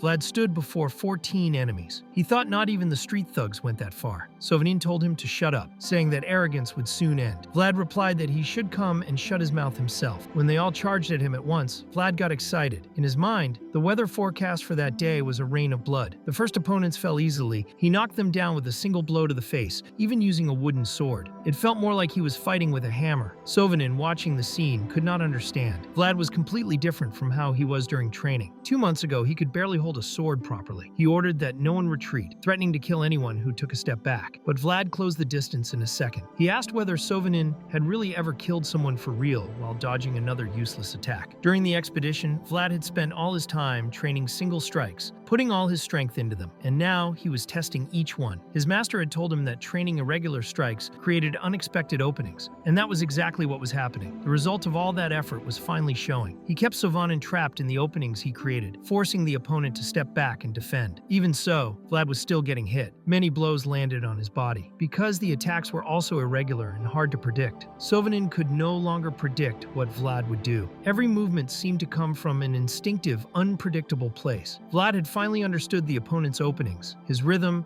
his spacing, and the flow of the fight. With ease, he brought Sovanin down and with the wooden sword nearly struck a blow directly to his head. He almost blinded him. It only did not happen because Vlad showed mercy and missed on purpose. He told him never to look in his direction again, nor at the chubby boy. Sovanin, in shock, thought he was serious. For the first time, he felt that Vlad had truly tried to kill him. With difficulty, he stood up and announced that he had already repaid the ham he had received. Then he faced the others and asked who would be next. He said that if they would not come to him, then he would go to them. And that night, all that could be heard were screams and blood being spilled. Count Bayezid was watching everything from a distance and commented that it had been extraordinary. Later, the monthly Knights meeting took place. It was a formal and regular event, but this time, the atmosphere was different. Even though no one had planned it, on one side were the knights who supported Rudiger, and on the other, those who stood with Joseph. There were also those who chose to remain neutral. The one responsible for leading the meeting was Anatolis, captain of the Order of the Knights of Biaz. He informed them that the service schedule would be reorganized due to the absence of Rudiger and the knights who would soon accompany him on a mission. During the meeting, Count Bayezid clearly noticed that the atmosphere had changed. Rudiger's supporters were furious, with such dark expressions that they looked ready to attack someone. Meanwhile, Joseph's knights were calm, almost relieved. To the Count, that was a good sign. His knights had been disheartened for far too long. Then the Count looked discreetly at Jaeger and even gave him a slight smile. Jaeger, caught off guard, looked visibly nervous. After the meeting ended, Rudiger's knights tried to provoke the others with snide remarks and sharp comments. But Jaeger was unfazed. He simply gave a small smile and left calmly. Gregory, observing the situation, commented that they looked like they were boiling with rage. He added that he had heard Vlad had performed a large-scale exorcism. In fact, one of the instructors had supposedly said he would no longer take responsibility for him, as Vlad was far beyond the ordinary standard. Upon hearing this, Jaeger thought that the boy was truly a thorn in his side. Even so, Gregory thanked him for everything and told Sir Jaeger that he could call on him for any task at any time. He was in his debt. Jaeger replied that he would keep that in mind, but deep down he admitted that Vlad made him proud. It was no surprise. All of this only confirmed how exceptional he was. Later, Joseph presented his knights with a set of armor he had received from his father. The gift was meant for Vlad, delivered personally. Vorden, one of those present, commented that it seemed too much for a mere vassal, but Jaeger explained that the material was gray orc leather, something rare, found only in the north. An armor made from that leather was not only durable, it represented the strength of northern warriors. Joseph then remarked that his father had clearly been impressed by the boy. He said that Vlad had proven himself worthy of investment, and that in just 1 month, he had already earned his approval. Jaeger agreed, stating that there was no other vassal who could compare to Vlad. Joseph commented that rumors spread quickly in that region, which was why they had decided to move on to the next step with the boy. When Jaeger read the letter Joseph had prepared, he realized it was not an ordinary invitation. Even so, when asked if he could deliver the reply, he said yes, as he too was a bit tired of cleaning up the mess that boy had caused recently. With everything settled, they departed for Dimar. During the journey,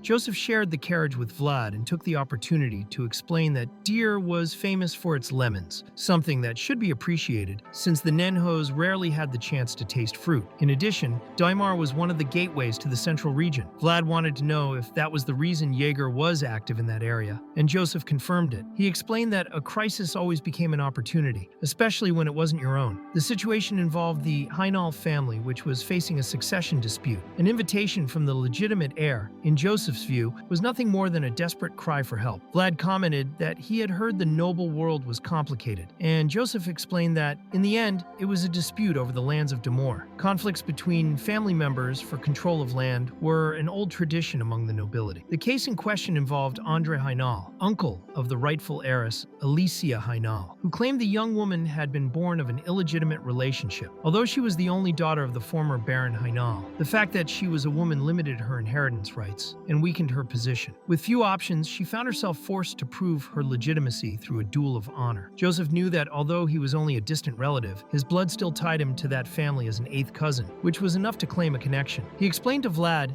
that he intended to take the opportunity to put the Heinal family in his debt. Vlad noted that Jaeger was truly impressive since he had been chosen by the head of the family to defend its bloodline. Then Jaeger, as usual, commented that he was just a random vassal, and yet while he was on horseback, the other was enjoying a comfortable ride inside the carriage. Vlad admitted he had no defense against that accusation. Jaeger said he could finally feel proud of what Vlad had done, but still couldn't believe he was teaching an idiot who didn't even know how to ride. Vlad suggested maybe he would do better with a more expensive horse. Jaeger replied that he should indeed be on an expensive horse, since he was nobler than him. At that moment, Vlad began to feel something strange in his body. He noticed that his heart had been pounding hard for the past few days, maybe because of all the recent changes in his life. In front of him, Joseph kept talking non-stop, and beside him, Sir Jaeger kept complaining about everything whenever he had the chance. But suddenly, he felt a tremor. It wasn't just his heart racing. It was something real. Jaeger, sensing danger, immediately ordered everyone to get off their horses. Instinctively, Vlad kicked open the carriage door and got Joseph out as fast as he could. Joseph, still surprised, thanked the boy for his sincerity but asked him not to panic so much. The tremor quickly passed, and Vlad commented that it was the first time he had experienced an earthquake. However, Joseph corrected him, saying that it wasn't an earthquake.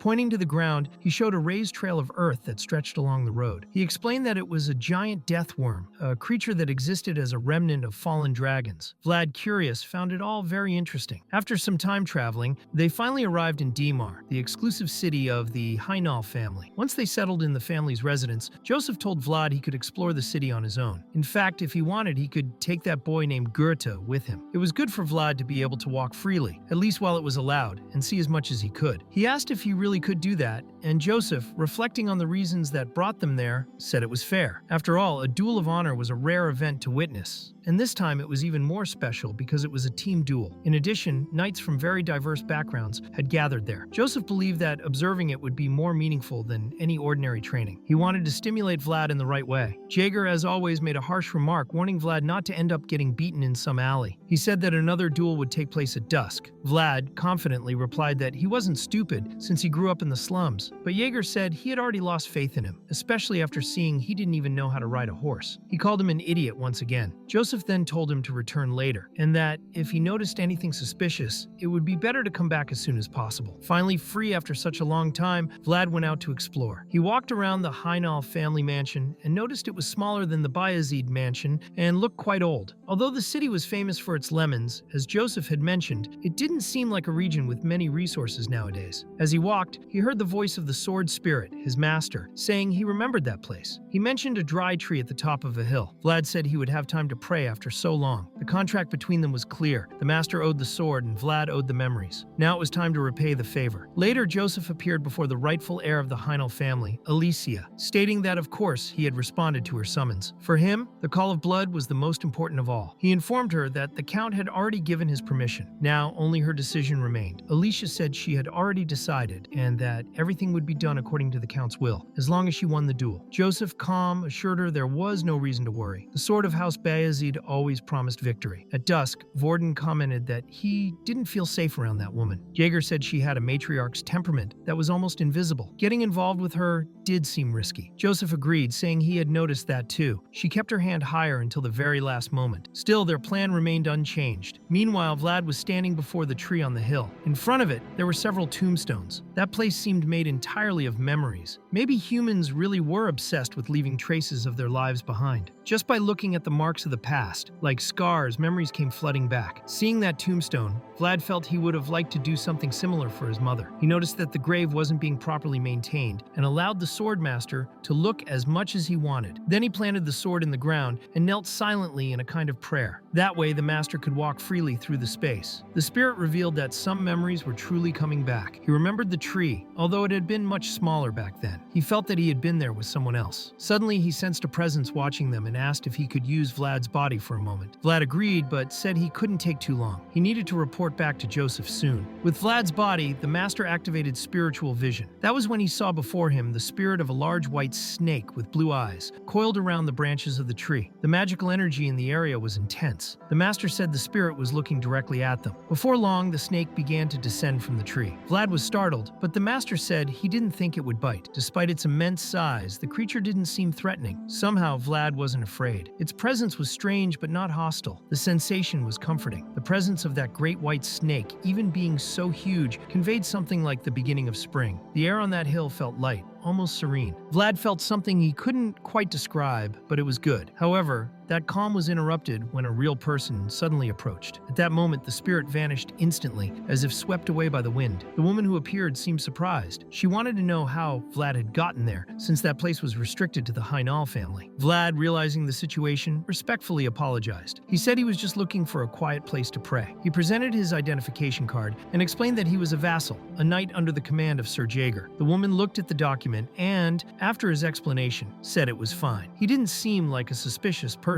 Still, they remained silent for a moment, just staring at each other. Vlad found the situation a little strange. He thought it might be rude of him to stay there, standing next to a grave, not even knowing who it belonged to. If that woman reported him, he could get into serious trouble with Jaeger later. Trying to ease the mood, Vlad asked if there was any way to repay her understanding. He wanted to know if she had come there to tend to the grave, and mentioned that he had actually cleaned up the place a bit before she arrived. He said there had been many leaves piled on top of the tomb. The woman asked if he had really done that. Vlad replied that he thought it was a common courtesy, something natural when visiting a sacred place like that. Then he picked up the cleaning bucket she had brought and offered to continue helping. In return, Vlad made a request. He asked that she not tell anyone about his presence there. If Jaeger found out, he would be furious. The woman gave a slight smile and said that maybe she wouldn't tell, but only if he cleaned properly. Vlad thought that beautiful people were always harder to convince. Without complaining, he started scrubbing the tombstone carefully. As the leaves dried and fell, the two remained silent, watching the surrounding landscape. The moment was peaceful. There was beauty in that ancient setting, and Vlad, even while cleaning a grave, felt a certain peace there. The next morning, Vlad was in another place, now observing the training field attentively. Knights were engaging in warm-up duels, and he was impressed by the strength on display. The swordmaster commented that he should pay attention to that opponent, because if Colum's sword landed a solid hit, it could break bones. Vlad agreed, thinking it was no wonder the man was known as the Boar. But that wasn't all. Sir Pablo, with his shield, was also impressive. The master highlighted Sir Pablo's shield technique, which allowed him to block most attacks with great efficiency. Vlad thought that this wasn't even the official duel yet. It was just the warm-up, and it already felt like a real battle. He wondered if one needed to reach that level to be a true knight.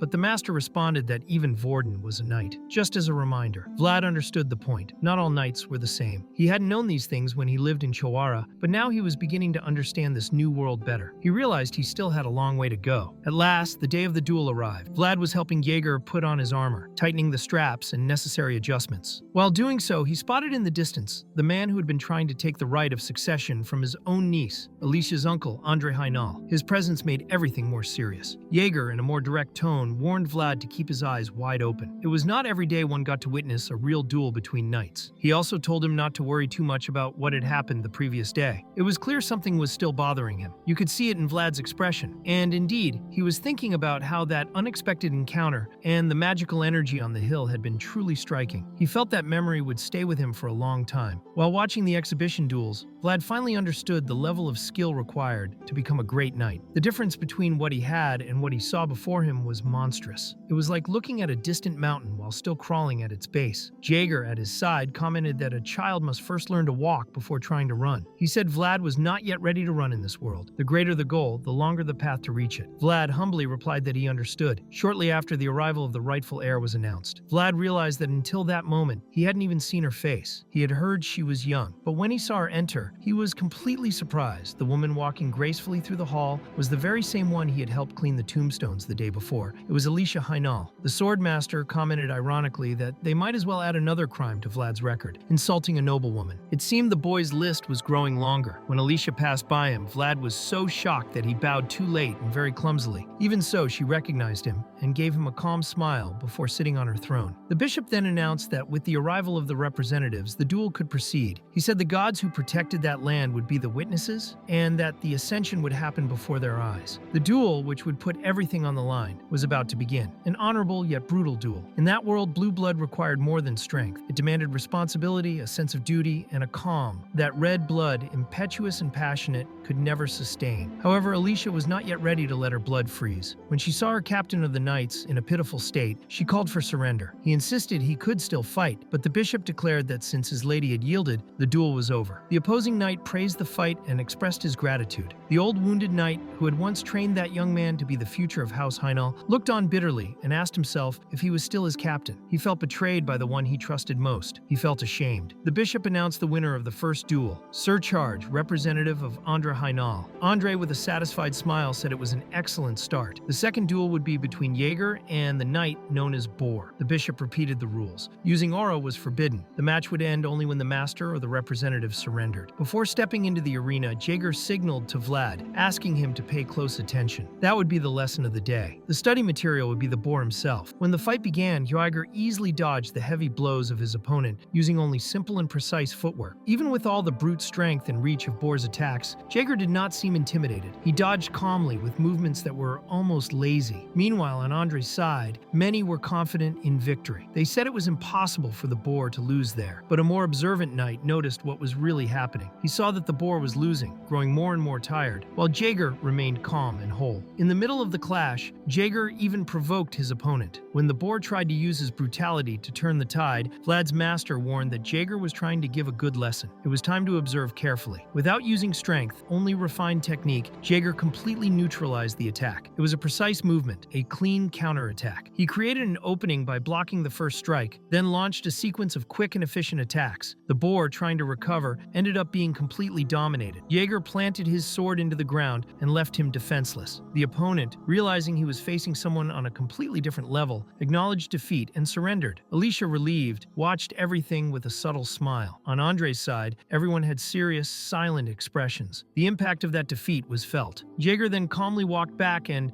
as he passed by Vlad, asked if he had been paying attention. Vlad said yes and thanked him for the good lesson. The next duel would be between Pablo of Arstein and Joubert of Shazad. The master commented to Vlad that Alicia certainly had a good pick there. Pablo was on the same level as the previous boar, but Joubert was a step above them. At that moment, however, Joubert looked at his lady and gave a farewell bow. The gesture caught everyone's attention, especially Joseph, who wondered why he was doing that. Then Joubert, as the representative of House Shazad, announced his withdrawal from the duel. The audience was shocked by the sudden decision. Joseph was furious. Andre then declared that, in that case, the duel was over, since Joubert surrendered right at the start. But Joseph realized that the damned old man was still hiding a card up his sleeve. Andre tried to close the event, stating that, in the eyes of the gods, the recognition was automatic, and that he was now the only realm. Joseph Bayezid, however, disagreed. He said he was not yet convinced, and therefore could not accept the end of the duel. He had no intention of accepting any outcome imposed by others. He was the young master of that contest. The people on Andre's side grew restless, because, like it or not, Joseph was the representative of the North. If that situation got out of hand, a conflict between the center and the North could erupt. Joseph thought he needed to avoid the worst-case scenario. At the moment, only a clear victory could ensure the best result. He decided to buy time to plan the future, so he ordered the duel to continue. He could not allow Alicia's reputation to be tarnished by the withdrawal of a traitor. Andre asked if Joseph had someone to replace Schubert. If so, he would accept the request. He knew very well that Duncan was Alicia's only knight, and that there was an unwritten rule that guests could not bring many knights. Technically, the duel could not happen, but Joseph said yes, he had a replacement. He pointed to Vlad. He said Vlad of Chawara would be his knight. Andre, however, countered, saying that Vlad was not a knight, just a cadet. Joseph replied that he knew that, but in a duel of honor, anyone who held a sword could participate. Even so, Andre argued that the opponent was a knight while Vlad was a vassal. That was shameful. Joseph grew irritated. He asked if they really had the nerve to call Vlad a disgrace. He questioned if they dared insult the Bayezid with such shallow tricks. He said he personally vouched for Andre's reputation. Hendry, on the other side, replied that if that was what Joseph wanted to do, he would accept. But he thought to himself that he knew very well a mere vassal could never win a duel against a knight. Vlad, surprised, asked Jaeger if he really had to fight a knight. Jaeger confirmed. Then Vlad wanted to know if he would die in the process. Jaeger assured him he would step in if anything serious happened. Still, Vlad was very worried. At that moment, Joseph hugged him by surprise. Vlad, embarrassed, said it was not necessary, but Joseph leaned closer to whisper in his ear. He asked him to hold on for 10 minutes. He explained that he already had a plan in motion and that Vorden had received the orders. He just needed to buy some time. Vlad asked if 10 minutes would be enough, and Joseph replied that the more time, the better. Vlad then promised he would do his best to endure. He bowed respectfully to Alicia and walked straight to the center of the arena, ready to face Pablo. When Vlad stepped forward, Pablo mocked him. He said Vlad was not even worthy of hearing his name. The moment he laid eyes on that unworthy brat, he declared it was no longer a duel. Then he threw his shield on the ground in contempt. Internally, Vlad thought he hated that word, worthy. Vlad always wondered why people insisted on monopolizing everything beautiful and bright. He may have come from a place without value, but that did not mean he would accept ending his journey empty-handed. In the middle of the duel, Vlad questioned and thought what truly made people so different from one another. Pablo, on the other side, remarked that the standards of the Bayezid had really fallen, allowing a boy like him to ignore the rules and fight with all he had. He swore he would cut him down from the root, but on that day, the boy Vlad deserved to shine. Even in the face of Pablo's fast and powerful strikes, even trembling before such overwhelming force, he remained standing. He rose with sword in hand, facing every adversity. The master watched the combat and mentally guided each of his movements. The crowd was impressed. Andre was beginning to show concern. Pablo himself recognized that this boy was different. There was a natural ferocity in him, like a starving wolf. He admitted that Vlad had great spirit, but that he had not yet reached the necessary level. In the next attack, even trying to block, Vlad fell to his knees. Pablo asked if his tricks had run out and started pressing Vlad's blade with repeated strikes. From a distance, the master tried to warn him not to block head-on, suggesting he dodge another way. As he tried to move, Vlad was hit squarely and thrown against the wall of the hall. Pablo approached, praising the boy's endurance. He said it was impressive that he had not seen a child worthy of facing him in a long time. He regretted that they had met right there in that moment. He hoped they would meet again later. Despite everything, Vlad was determined. When the final blow seemed inevitable, he dodged it perfectly. He used a counterattack technique identical to the one Jaeger had shown him only once. It was precise. It was exact. The nobles were shocked. A mere vassal had blocked a knight's sword. Andre tried to downplay the feat, saying it could only have been a coincidence, since the boy could barely lift his sword from exhaustion. But Pablo knew there was no coincidence. He had faced Vlad's sword directly and realized the boy was lost in his own memories. The boy everyone said was unworthy, but who dreamed of a chance. He dreamed of being strong. He dreamed of wielding a true sword. He dreamed of entering the Golden Palace, where he could show all his potential. He wanted to be there too. Vlad, with shining eyes and blood running down his face, stayed on his feet. He was like a dazzling flower that no one could stop admiring. Those present were astonished to see that, even wounded, Vlad still held his sword against Pablo. Jaeger, watching the scene, could not believe the boy had reproduced his technique so precisely after seeing it just once. Pablo then realized that the sharpness of Vlad's blade had vanished. What moved him now was pure willpower and unshakable determination. This sparked Pablo's interest. But looking closer, he saw something even more striking. The boy's sword was trembling, as if it were alive. And at that moment, Pablo understood that Vlad was on the verge of a breakthrough. Something inside him was about to blossom. As a true knight, Pablo understood his duty. He no longer wanted to defeat the boy. He wanted to help him break through that barrier. He began to attack with precision, not to harm, but so that Vlad would block and release what was trapped within him. It was as if he were helping his enemy to bloom. And then, when a glow appeared on Vlad's blade, the other knights noticed it. It was an omen. Pablo immediately asked for his shield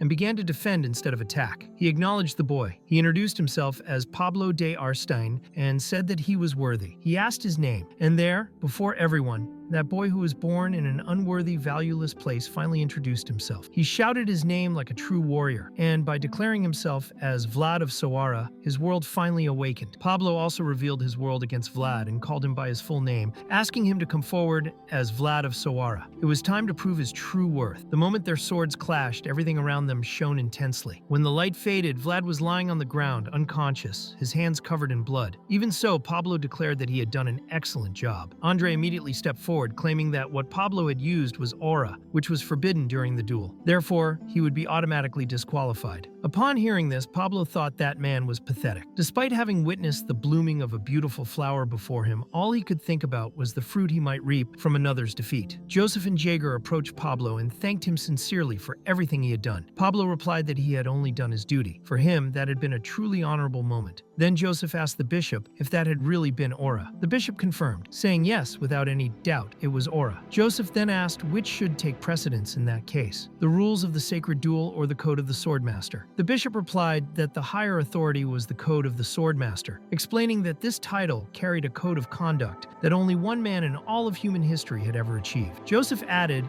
that this code was also tied to royal authority, and he stated before Andre Ronaldo that the rules were interconnected. No one there could say for certain which held more weight, honor or duty. Therefore, he declared that the matter should be reported to the Pope and the Crown, and that the final decision on the duel should be postponed. Joseph reminded everyone that everything young and delicate in this world has the right to bloom. Potential is a form of beauty. Young people who can express that within their own world are rare and precious. For that reason, this moment had to be protected, and protecting that moment also meant protecting the honor of the sword. That was the essence of the code of honor of the swordmaster. After some time resting, Vlad woke up in a bed, still weak. He asked Gared for some water, but it was Sir Joseph himself who handed him the cup. He said he was glad to see him recovering and thanked him sincerely. Vlad apologized for failing his master and bowed to him, but Joseph said it was unnecessary and told him to feel at ease. He reaffirmed his gratitude. He admitted he had never imagined Vlad would be capable of doing so much. Thanks to him, the outcome of the duel had been postponed. Although now the situation was more complicated since the rules of the sacred duel and the code of the swordmaster had become intertwined. Vlad thought about the voice of his sword. His master had already told him about that code. He remembered Joseph's words, saying that to become a knight, one had to make a vow according to the code of the swordmaster. If all went well, one day he too would have to take that oath. Joseph then stood up and wished him a full recovery, but Vlad replied that he was already feeling better, that he could stand and serve him. Joseph, however, did not allow it. He said Nan would not accept that. He was someone who deeply believed in meritocracy, and that Vlad deserved a good rest. Later on, Alicia was speaking with her captain of the knights. She admitted that she had felt extremely frustrated during the duel, to the point she could not utter a single word. She asked if Andre had already left, and the captain confirmed that he had. The duel had been postponed, and Andre had requested personal protection from the church. Alicia could hardly believe that those who had tried to take her throne were walking away in peace. She said her heart was being crushed. The captain explained that tumultuous times require everyone to take time to grow stronger. It was important for her to consolidate her control over Daimar. Alicia agreed, saying she knew she had to do it, but mentioned that even the lemon harvest was going poorly, with production declining. The captain suggested that perhaps they could wait a little longer to observe the next developments. Changing the structure of decisions was not something they could resolve easily. Alicia commented that it was a difficult choice, especially in times like that. She reflected that challenges rose like successive mountains, always appearing in front of her. Amid all that, she asked Duncan if knights really knew how to ride horses. He confirmed they did, since one cannot be considered a knight without knowing how to ride. Alicia then remarked that apparently the gods do not hand everything over so easily. At that moment, they were watching poor Vlad trying to ride, still recovering from injuries. Meanwhile, Jaeger simply watched the struggle, seeing Vlad fall from the horse once again. Jaeger asked if they had not said everything would work out with an expensive horse, since that one was indeed expensive. Vlad replied that maybe, if it had been a little more expensive. At that moment, Jaeger landed a heavy punch on his head. Vlad explained that the last time he had managed to ride, it was Goethe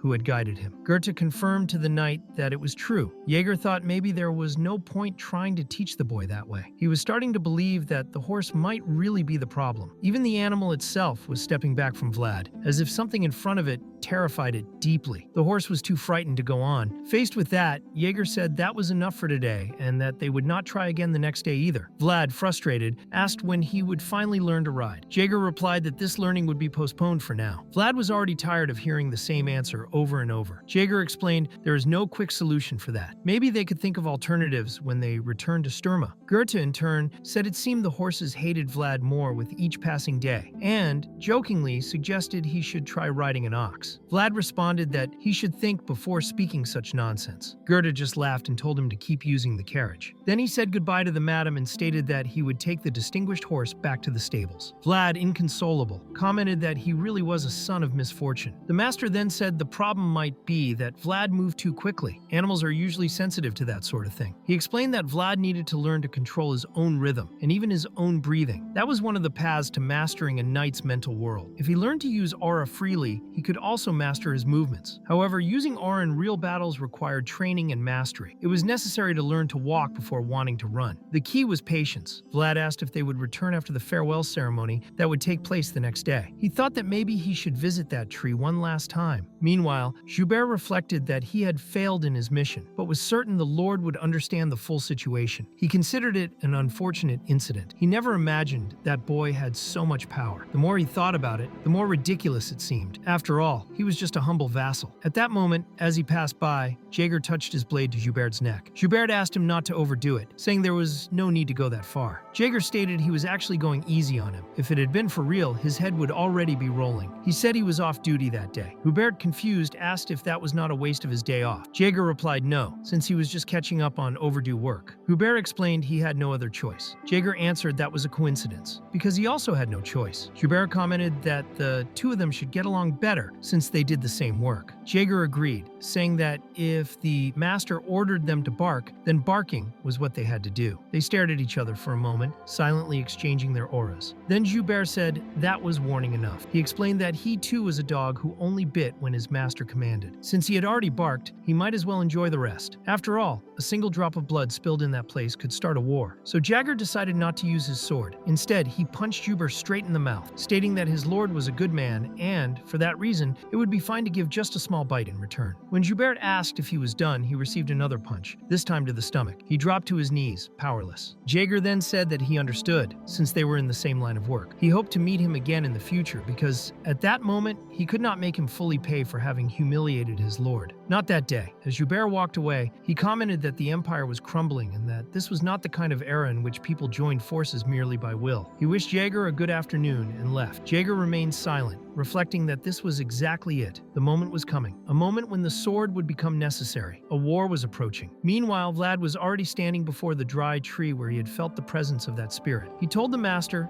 they would just take a quick look before risking running into Miss Alicia again. As soon as the master took over his body, a snake was already approaching. Vlad asked if that creature was truly a friend. The master replied that he hoped so. The snake began circling around him, and once again, Vlad wanted to know if that was some kind of greeting. The master said it probably was. In the end, the snake seemed to smile gently and peacefully. The master explained that trying to understand spirits was not worth it, as they were forms of existence from another world. For a mortal, that was something impossible to fully comprehend. However, that snake seemed very pleased with Vlad's presence. More than that, she invoked the power that was sealed within that tree. Vlad felt a warmth surrounding him, a comforting sensation. Particles of energy began to gather around his body. The master explained that this was a spiritual blessing. The next morning, during the farewell ceremony, Alicia was visible visibly embarrassed. She regretted that the parting had to be that way and said she wished she could offer them a grand banquet. Joseph replied that her intention alone was more than enough. The priority at that moment was to mend the holes left behind. Alicia sincerely thanked him for his support, but then Vlad, as a vassal, stepped forward. Joseph authorized him to approach. Vlad then knelt before Alicia, who expressed her deep gratitude. She said that without him, she would likely already be dead. He had protected her honor and shown in a duel that had been tainted by fraud. There was no sufficient way to thank him for that. For this reason, even though he was not yet a knight, she wished in that moment to offer her name to him, recognizing that there was more honor in him than in many other knights. Alicia handed her handkerchief to Vlad. Joseph, observing this, thought she was a smart woman. He realized that she was trying to prove her connection to Bayezid through Vlad, showing gratitude while also taking advantage of the situation. Vlad reflected that the gesture was clearly valuable, but he remembered what Jaeger had told him. If a noble gives you something, accept it. So he extended both hands and received the handkerchief respectfully. Everyone around was shocked to see that. He had taken it with both hands. Joseph commented that now he remembered the boy had grown up in the slums and knew nothing of the noble world. Duncan explained that this was not the correct way to receive a handkerchief. There were two meanings. Hanging the handkerchief on the sword's hilt represented honor, but accepting it with both hands in that way represented love. The entire group went silent. The atmosphere became tense. Vlad did not understand why everyone was so uneasy. He simply stated that he would use the gift respectfully, still confused by their reaction. Later, as they were returning to the territory, Joseph remarked that it had been a long time since he had experienced such an embarrassing situation. In part, he acknowledged that it was his fault for forgetting that Vlad had grown up in an environment with no contact with nobility. Vlad sincerely apologized, calling Jaeger Sir. The knight replied that from that moment on, whenever Vlad was receiving something from a noble, he should first look at him. Vlad said he would remember that. Even so, Joseph congratulated him. Now he was a man honored by a high-ranking noblewoman, Alicia, and had become an honorary knight. Joseph explained that in places where her authority was recognized, Vlad would be treated as a true knight. Vlad, still surprised, could not believe it. He wondered several times if it was really true. Him, a knight? But Joseph quickly clarified that the recognition was limited to the territory of Daimar, since Alicia had just become a baroness. Vlad thought it made sense. It would not be that easy to become a true knight, but even with that limitation, he felt happy. Joseph said that, although the handkerchief had been given due to a misunderstanding, he should protect it as if it were his own life. It was not just a handkerchief, it was Alicia's honor. If he ever lost it, he would have to face the consequences. Vlad replied firmly that he would never lose it, no way. Joseph then picked up the promissory note and explained that it was no longer needed. The document stated that Alicia had borrowed 10,000 gold coins as a guarantee for her soldiers in case she lost the duel. But it was just a formality. No money had actually been lent. Vlad asked if there was a specific reason behind it. Joseph replied that losing the duel meant losing the right of succession as well. He asked Vlad to think of it as a spark hidden among ashes. With the right wind, it could reignite. If Alicia was tied to Bayezid, then Andre would feel pressured. That way, he could not act against her directly. Vlad was beginning to understand better how the political game of the nobles worked. Everything revolved around justifications, appearances, and indirect pressure. But before he could think further about it, he felt something coming from the forest. Soon after, everyone noticed the approach of a large cavalry unit. Vlad thought they were bandits and almost drew his sword, but Joseph told him to put it away. He said it was just a precaution he had arranged before the duel. The unit stopped before them, and the knights bowed to Joseph. The captain,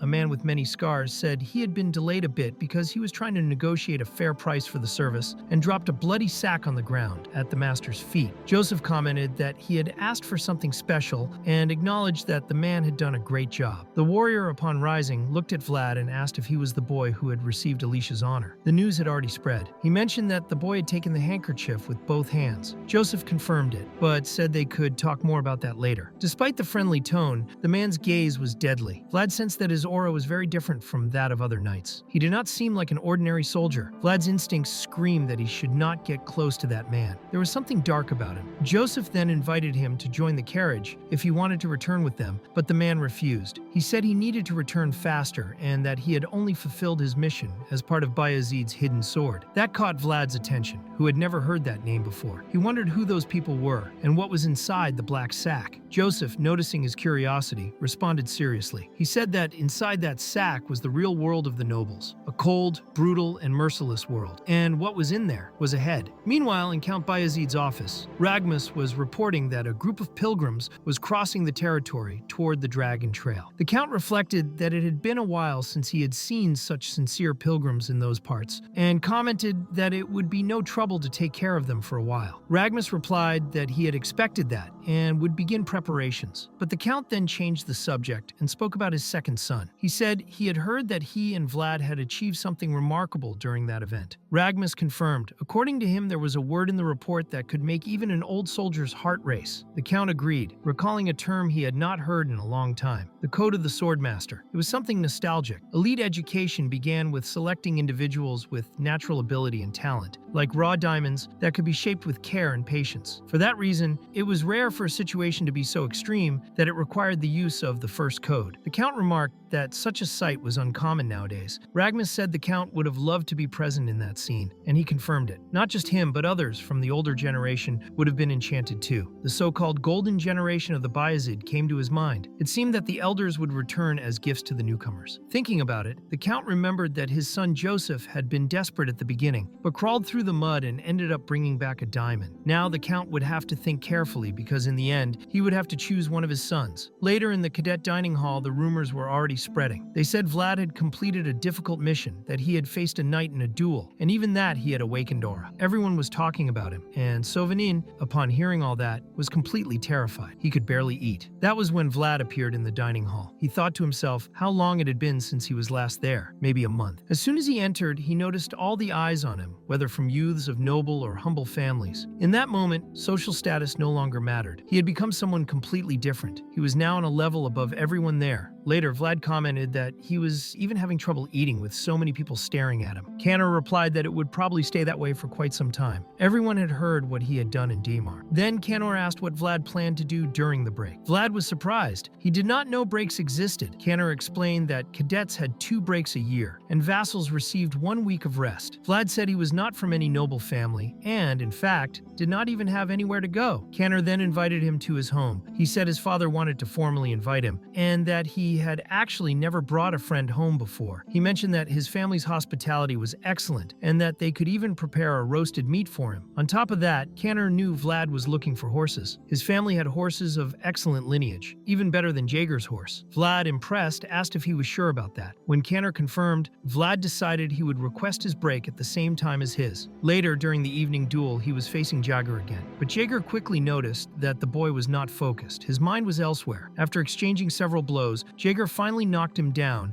and warned him to concentrate on training. He asked if Vlad thought he had become someone important just because he shone in Daimar. Jaeger became irritated seeing that Vlad was not paying attention. He said the boy had become such a joke that he no longer even listened to his own master. Vlad immediately apologized, calling him sir. But Jaeger replied that if he was going to continue like that, without focus or determination, it would be better not to show up for training at all. They ended it right there. Jaeger reflected in silence. He thought that the boy had achieved something brilliant, admirable, but all of it was still like sand on the beach. It lacked a solid foundation, something to give it true support. Any wave could wash it all away at any moment. Later, the Swordmaster commented to Vlad that he would have been angry too if he were in Jaeger's place. Vlad replied that it was a lot to process all at once. The Master then explained that not every knight was capable of using aura, and that Vlad was wasting a rare opportunity. He also said that he could not assume all knights who did not master aura were of low level. On the contrary, aura was just the manifestation of a certain kind of potential, something that could be cultivated to reach greater heights. Vlad needed to remember that it had still been a short time since he first picked up a sword. It was far too early for arrogance. Hearing that, Vlad thought that he was used to scorn and humiliation. But what he had seen in Jaeger's eyes that afternoon had been disappointment. That really shook him. The Master commented that, in the end, they had not even talked about the break. Vlad admitted he had forgotten, and added that it did not make sense to think about resting amid so much going on. He said he would train with the Master until his mind was completely cleared, focusing only on becoming stronger. And so he spent the entire night wielding his sword, training his stamina. When he had already pushed himself far, the Master said that was enough for the day. He explained that Vlad had reached his limit. If he forced himself beyond that, he could end up injured. The body itself needed rest, because resting was also part of training. Vlad agreed. He thought he had finally managed to get his hands on something valuable. Now, he had to hold on to it with all his strength and never let it go. While training under the full moon, Jaeger watched him from a distance. He noticed that Vlad was also looking looking at the moon. Paraphrasing Joseph, he thought that the boy really was like a wolf chasing the moon. At the same time,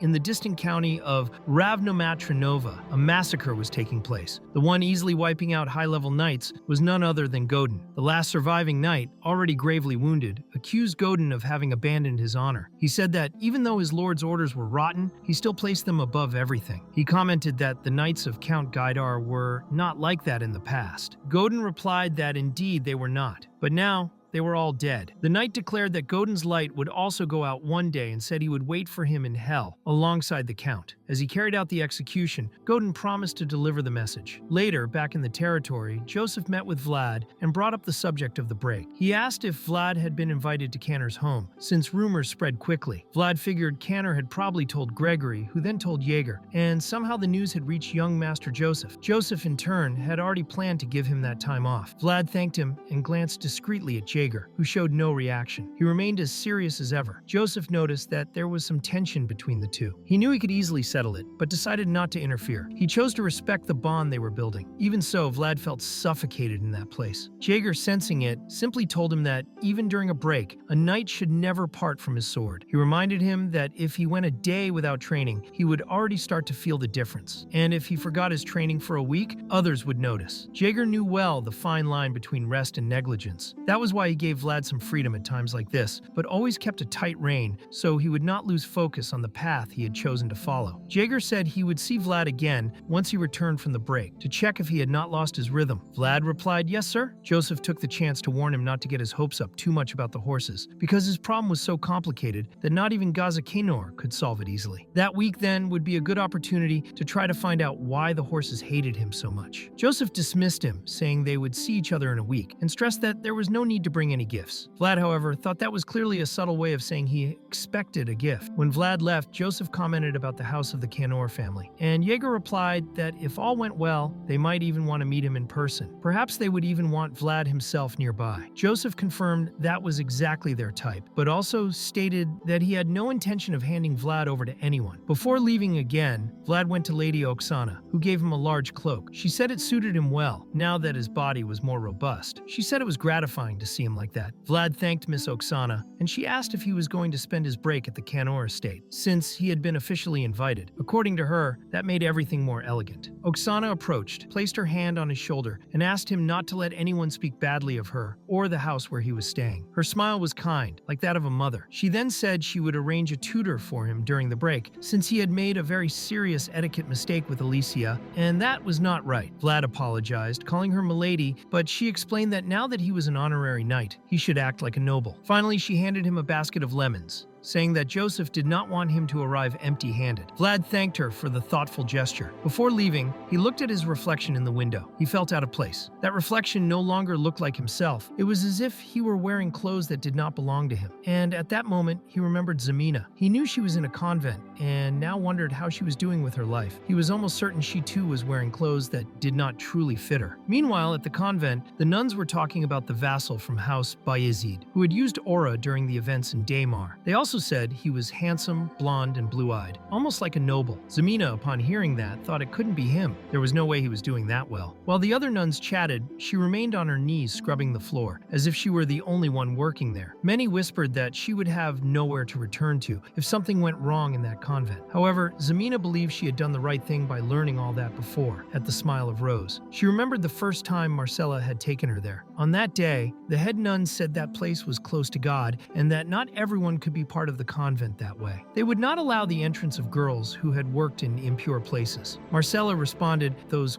girls had not worked in such places. She said they were all virgins and had been supervised by the bishop himself. Even so, the head nun stated they could not accept girls like that so suddenly. Marcella explained that she had donated a large sum of money to support the convent, and that it would be enough to feed those children for many years. Jana, one of the girls, asked what would happen to Madame. Marcella replied that they shouldn't worry about her, as she would be fine. However, she was stopped at the entrance.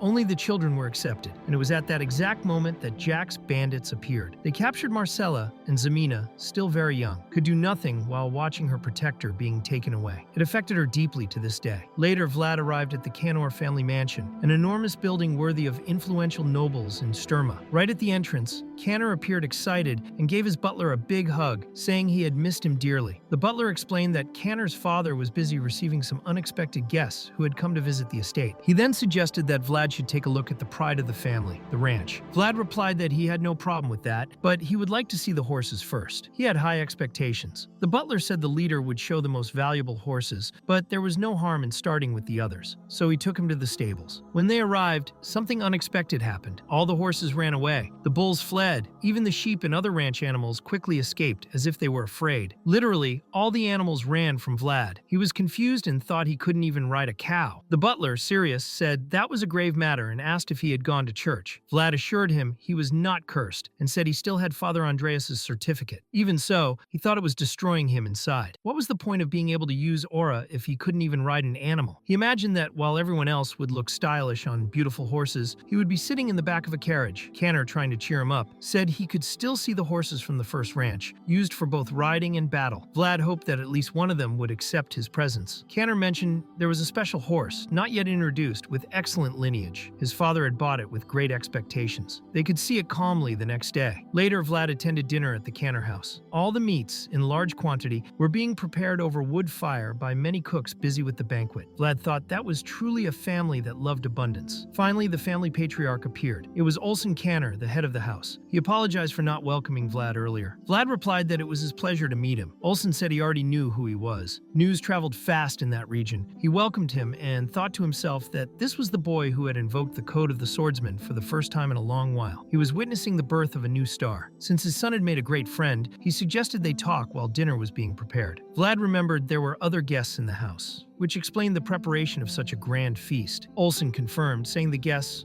were also from Bayezid, which was excellent. However, upon entering the hall, Vlad came face to face with Joseph's brother, the knight Sir Rudiger. Rudiger commented that it had been a long time since he had seen young Vlad. Vlad replied respectfully that he hadn't expected to find him there. Rudiger said he had heard the food in that house was so good that it was impossible to refuse the invitation. Vlad thought all of that was happening just because he had refused a simple peanut from that man. He looked around and noticed that Rudiger's entire entourage was glaring at him with disdain. He realized they all hated him for rejecting the kindness of their leader. Even so, Vlad tried to be diplomatic and told the young master that he was also looking forward to dinner. Rudiger then mentioned that he heard Vlad was on vacation and asked if he would have some time the next day to accompany him to a certain place. Later, Vlad met with Rudiger's entourage on the plains. Among them was Dorothea, a woman of the Ruga race, known for her strength and magic. She noticed Vlad's curious gaze and directly asked if he had never seen a beast woman before. He replied that there is a first time for everything. She agreed, saying it would be even stranger if he had already seen one. Then, Dorothea commented that she heard he came from the back streets of Sawara and asked how someone like him became a vassal of Bayezid. Vlad calmly replied that it was no more surprising than a beast woman being a mage in Rudiger's entourage. Dorothea was speechless for a moment, but soon asked if it was true that he could use aura, even though he did not know how to ride a horse. According to her, even the chubby guy could ride. Vlad, resigned, said that life was just like that. Vlad thought that woman never got tired of talking in his ear. In truth, all of this was happening because he decided to take a vacation without being summoned. That falconry outing seemed to have no importance at all. Dorothea, noticing that he was distracted, asked if he was listening. Vlad then asked if every beast man was that talkative. Dorothea fired back, asking if she had just heard a tone of discrimination against her race. In response, Vlad asked if all mages were as talkative as she was. Dorothea kept up the teasing and asked if he was now discriminating against her profession. At that moment, Rudiger asked her not to pressure the boy so much, since it had been difficult to get him on loan. Dorothea commented that Vlad's gaze seemed full of contempt, but Rudiger said she was rude to everyone. She then lowered her ears, realizing it was true. Rudiger returned to observing the terrain where supposedly a hunt would begin. At least that was what CONQUEROR had said, but Vlad did not believe they were really there to hunt. Until that point, no one had even taken a falcon out of the cage. Then the group encountered a large number of pilgrims. Rudiger immediately ordered the flag to be raised to signal their intentions and avoid any misunderstandings. He asked everyone to stay calm and keep the pace, as if they were just tracking prey. Meanwhile,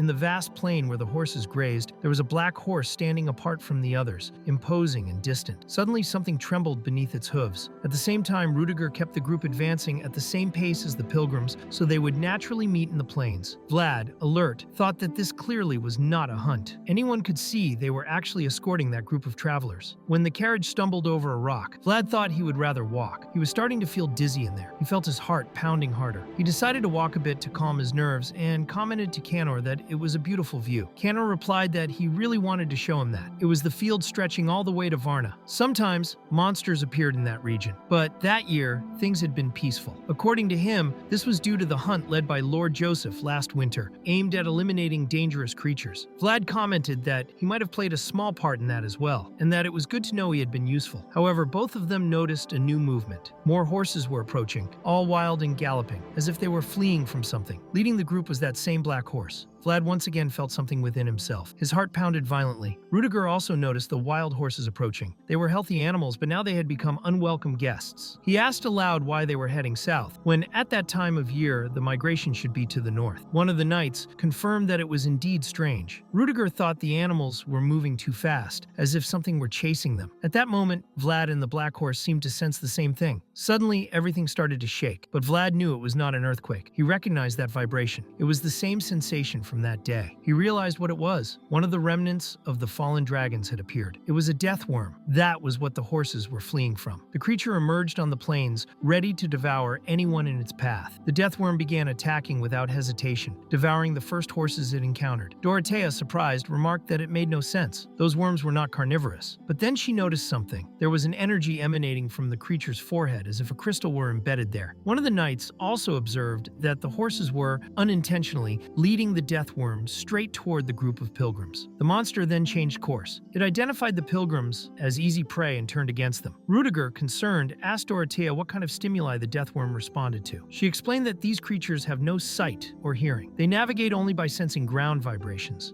With that in mind, Rudiger decided a plan needed to be formed immediately to drive the creature away. He ordered Vlad to escort Dorothea to the highest point in the region as quickly as possible. Rudiger raised his sword before everyone. He declared firmly that it did not matter whether the situation made sense or not. What mattered was that they were somewhere they should not be, and because of that, they had to do whatever was necessary. He stated that they would protect the pilgrims at all costs. Without hesitation, he rode toward the death worm. As he advanced, Rudiger thought that none of this made any sense. The creature's behavior did not seem natural. There was something or someone behind all of this, controlling the worm. He felt his body fill with fury. He channeled his rage into his blade, engulfing it in searing flames, and swore he would destroy whoever dared to bring such a threat into Bayezid territory. Meanwhile, Vlad, Canor, and Dorothea were at the top of one of the plain's peaks. Dorothea pulled some magic crystals from her bag and explained that the creature reacted to vibrations in the ground. The master who accompanied them examined the crystals and recognized what they were. He said it was a spell marking, part of a divine secret. He explained that the divine secret was the connection between mana, aura, and the power of the gods, forming a trinity. Vlad then understood why Dorothea was a direct subordinate of Rudiger. She had mastery over this rare kind of technique. As they watched the horizon, they witnessed a column of fire erupt into the sky. Irregular flames consumed the body of the death worm. That was Rudiger's power in its purest form. Vlad was impressed. He realized Rudiger's level of power was on another tier. However, the master commented that, unfortunately, it had not been enough to kill the creature. Rudiger was not prepared to face that type of enemy. Even after being struck by intense flames, the death worm remained standing. When he realized his attack would no longer be effective, Rudiger retreated on his horse. The creature also withdrew, disappearing beneath the earth. Rudiger, however, warned everyone not to lower their guard. The worm would reappear. The master looked at Vlad and said the situation was getting more complicated. As skilled as Rudiger was, there was little he could do against an enemy that hid underground. Rudiger then ordered all his knights to locate the creature as fast as possible. They quickly noticed the worm was heading directly toward the pilgrims. Without hesitation, Rudiger gave chase on horseback. Meanwhile, Vlad looked at Dorothea and said they needed to hurry, but he noticed she was drawing something with her tail on a piece of paper. He asked, irritated, if it was the right time to be playing around. Dorothea replied that she was not playing. She said it was an exclusive method of beast people and called Vlad an idiot. She finished the magical seal and handed the paper to the chubby Canor, saying he should take it directly to Rudiger. She explained that to activate the spell, he only needed to rip or crumple the paper. Canor asked why it had to be him, and Dorothea answered that Blondie Vlad did not know how to ride a horse, so it had to be him. The master also commented that even if Vlad knew how to ride,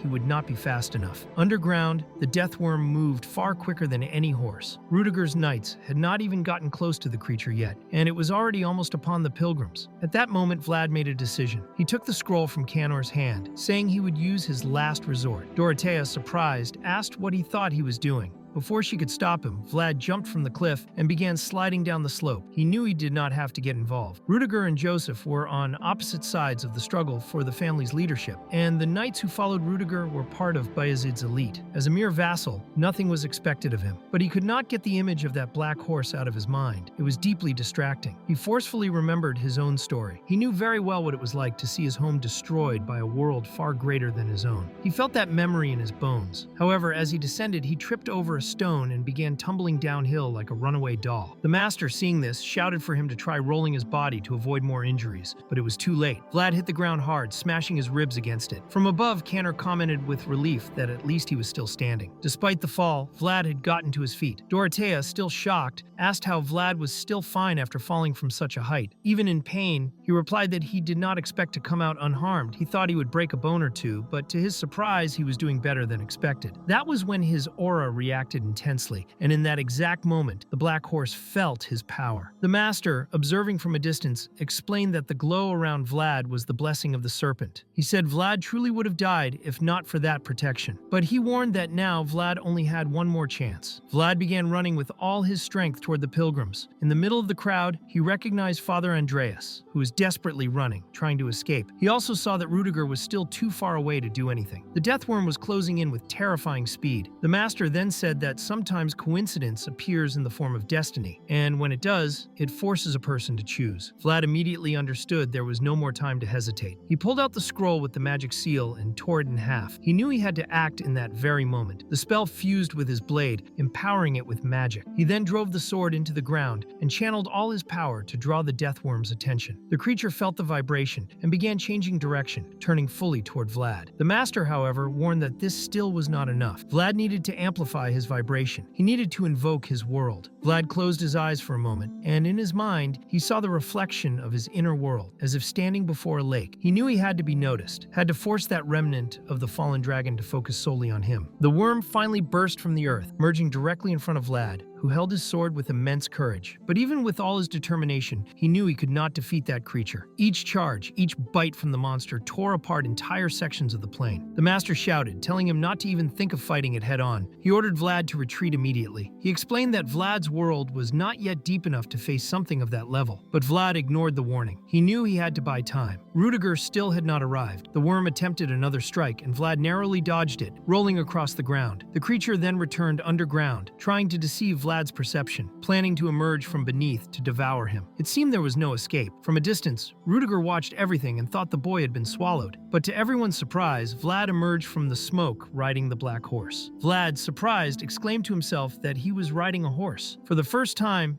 he was truly mounted. The master was amazed by the scene and told him to look closely. That was no ordinary horse. Through Vlad's spiritual world, he could see that the animal had unicorn blood. It was a horse with spiritual blood running through its veins. Vlad was completely excited. He felt fulfilled to finally be able to ride. And more than that, that horse was simply incredible. For the first time, he was seeing the world from atop a horse. And that was something he would never forget. When Rudiger finally approached, he asked if Vlad was all right. He noticed that Vlad had used the marking seal on the sword and had thrown himself directly in front of the creature. He realized that this boy was not just anyone. Vlad had just performed the Swordmaster's code with his entire being. The master found his decision astonishingly brave, and Vlad thanked him for the compliment. Rudiger then asked how much time he could buy with that move, since it was necessary to kill the death worm for the pilgrims to finally be safe. But Vlad explained that the worm was part of the fallen dragon itself. Even so, Rudiger believed he could do it. When the two looked at each other, Vlad realized he had to do it because Rudiger had everything under control. Rudiger bore Dorothea's mark and was riding a majestic horse. The horse itself, with black fur, also looked at Vlad as if sending a message. That animal was not ordinary. It too was protecting its herd, just as Vlad was protecting the pilgrims. Vlad understood and told himself he could do it. Then, using the horse's speed, he circled the hill to lure the death worm away from Rudiger and the pilgrims. Riding that half-unicorn creature, he was pursued by the monster. The knights under Rudiger's command were impressed by the speed Vlad and his horse reached. The young master himself commented that those two were not just anyone. As Vlad ran at full speed, the swordmaster ordered him to lower his sword and use it to create more vibration. Following the instructions, he dragged the blade against the ground with the power of his world, leaving behind an energetic trail that drew the deathworm's attention. The creature then began to follow the sword's vibration, heading toward the light radiating from the boy. Once Vlad was in the right position, Rudiger dismounted, stood in front of the monster, and activated his world again. This time, however, the power was immense, pure fire, like living magma. As Vlad approached, he felt the brutal force of that world, and the master explained that Rudiger had temporarily expanded his spiritual domain. Only knights who deeply contemplate themselves can achieve this. The master concluded that Rudiger was even more formidable than expected. Vlad felt such ferocity in that power that he had the impression his own world would be reduced to ashes just by being near it. Rudiger's energy was so intense that it completely captured the deathworm's attention. Vlad realized he could not let that continue, since his own world was too weak to keep the creature's focus. But unexpectedly, the horse also reacted. It ran back toward the monster and circled around it in provocation, as if challenging it. This was no impulsive act. Through his world's perception, Vlad saw a unicorn horn growing on the animal's forehead. The master then explained that the spiritual power of the serpent was fusing with that of the horse. With the combined strength of spiritual power and Vlad's world, they finally managed to fully capture the worm's attention. The creature turned against them but could not hit them. There stood a hornless unicorn and a horseless knight, proving that even in the deepest darkness, a shining star can rise. Vlad continued running toward Rudiger, but the master warned that it still would not be enough. Rudiger's world was growing ever stronger, and it was only a matter of time before the creature lost interest in Vlad again. Moreover, Vlad was also reaching his limit. That was when other knights appeared. Each of them used the power of their own worlds to reinforce the pull on the worm. The master declared that now it was good enough. The knights promised to cover Vlad so that he could continue his mission. He advanced past the young master, who praised him for a great job and said that now it was his turn. Rudiger then faced the monster firmly and declared that this was the land of the Bayezid, a territory that would never be corrupted by a creature like that. With a pillar of flames imbued in his blade, Rudiger delivered a strike that split the deathworm in half. The impact was so catastrophic, it resembled the eruption of a volcano. Everyone nearby was astonished by that power. The knights under his command were especially thrilled to finally witness such an ability. Vlad watched in silence and thought that this was the true capacity of a knight who contemplates his inner self. That was a complete world, a true domain. It was like facing a mountain whose peak could not be seen. He then wondered whether Godin, Jaeger, or Pablo could ever reach that level. The swordmaster answered that yes, anyone could. As long as a person's inner world was steady and unshakable to the point that nothing could bring it down, it was possible to reach that state. After setting much of the plains on fire, Rudiger showed signs of exhaustion. He praised Vlad, saying he had done a great job, and jokingly commented whether that pace would end up burning the entire pasture. Vlad replied that maybe it would, but Rudiger explained that the grass was damp, so the fire would die down with time. The most important thing now was to have a nice cold beer. However, when he tried to stand up, he ended up falling back down to the ground. The master remarked that this was the price of having expanded his world with such intensity. Still sitting, Rudiger asked if Vlad could help him up, but the boy simply sat beside him, saying he also wanted to rest a bit. The young master let out a sincere laugh. He said that Vlad had done very well riding that horse, unlike the rumors said. Vlad responded that the problem had never been with him. In fact, that was an extraordinary horse. Before Rudiger could answer, Vlad received a strong slap on the back from one of the knights, who praised him enthusiastically, saying that everything had been amazing and that he had done a great job. He promised they might meet again soon. Shortly after,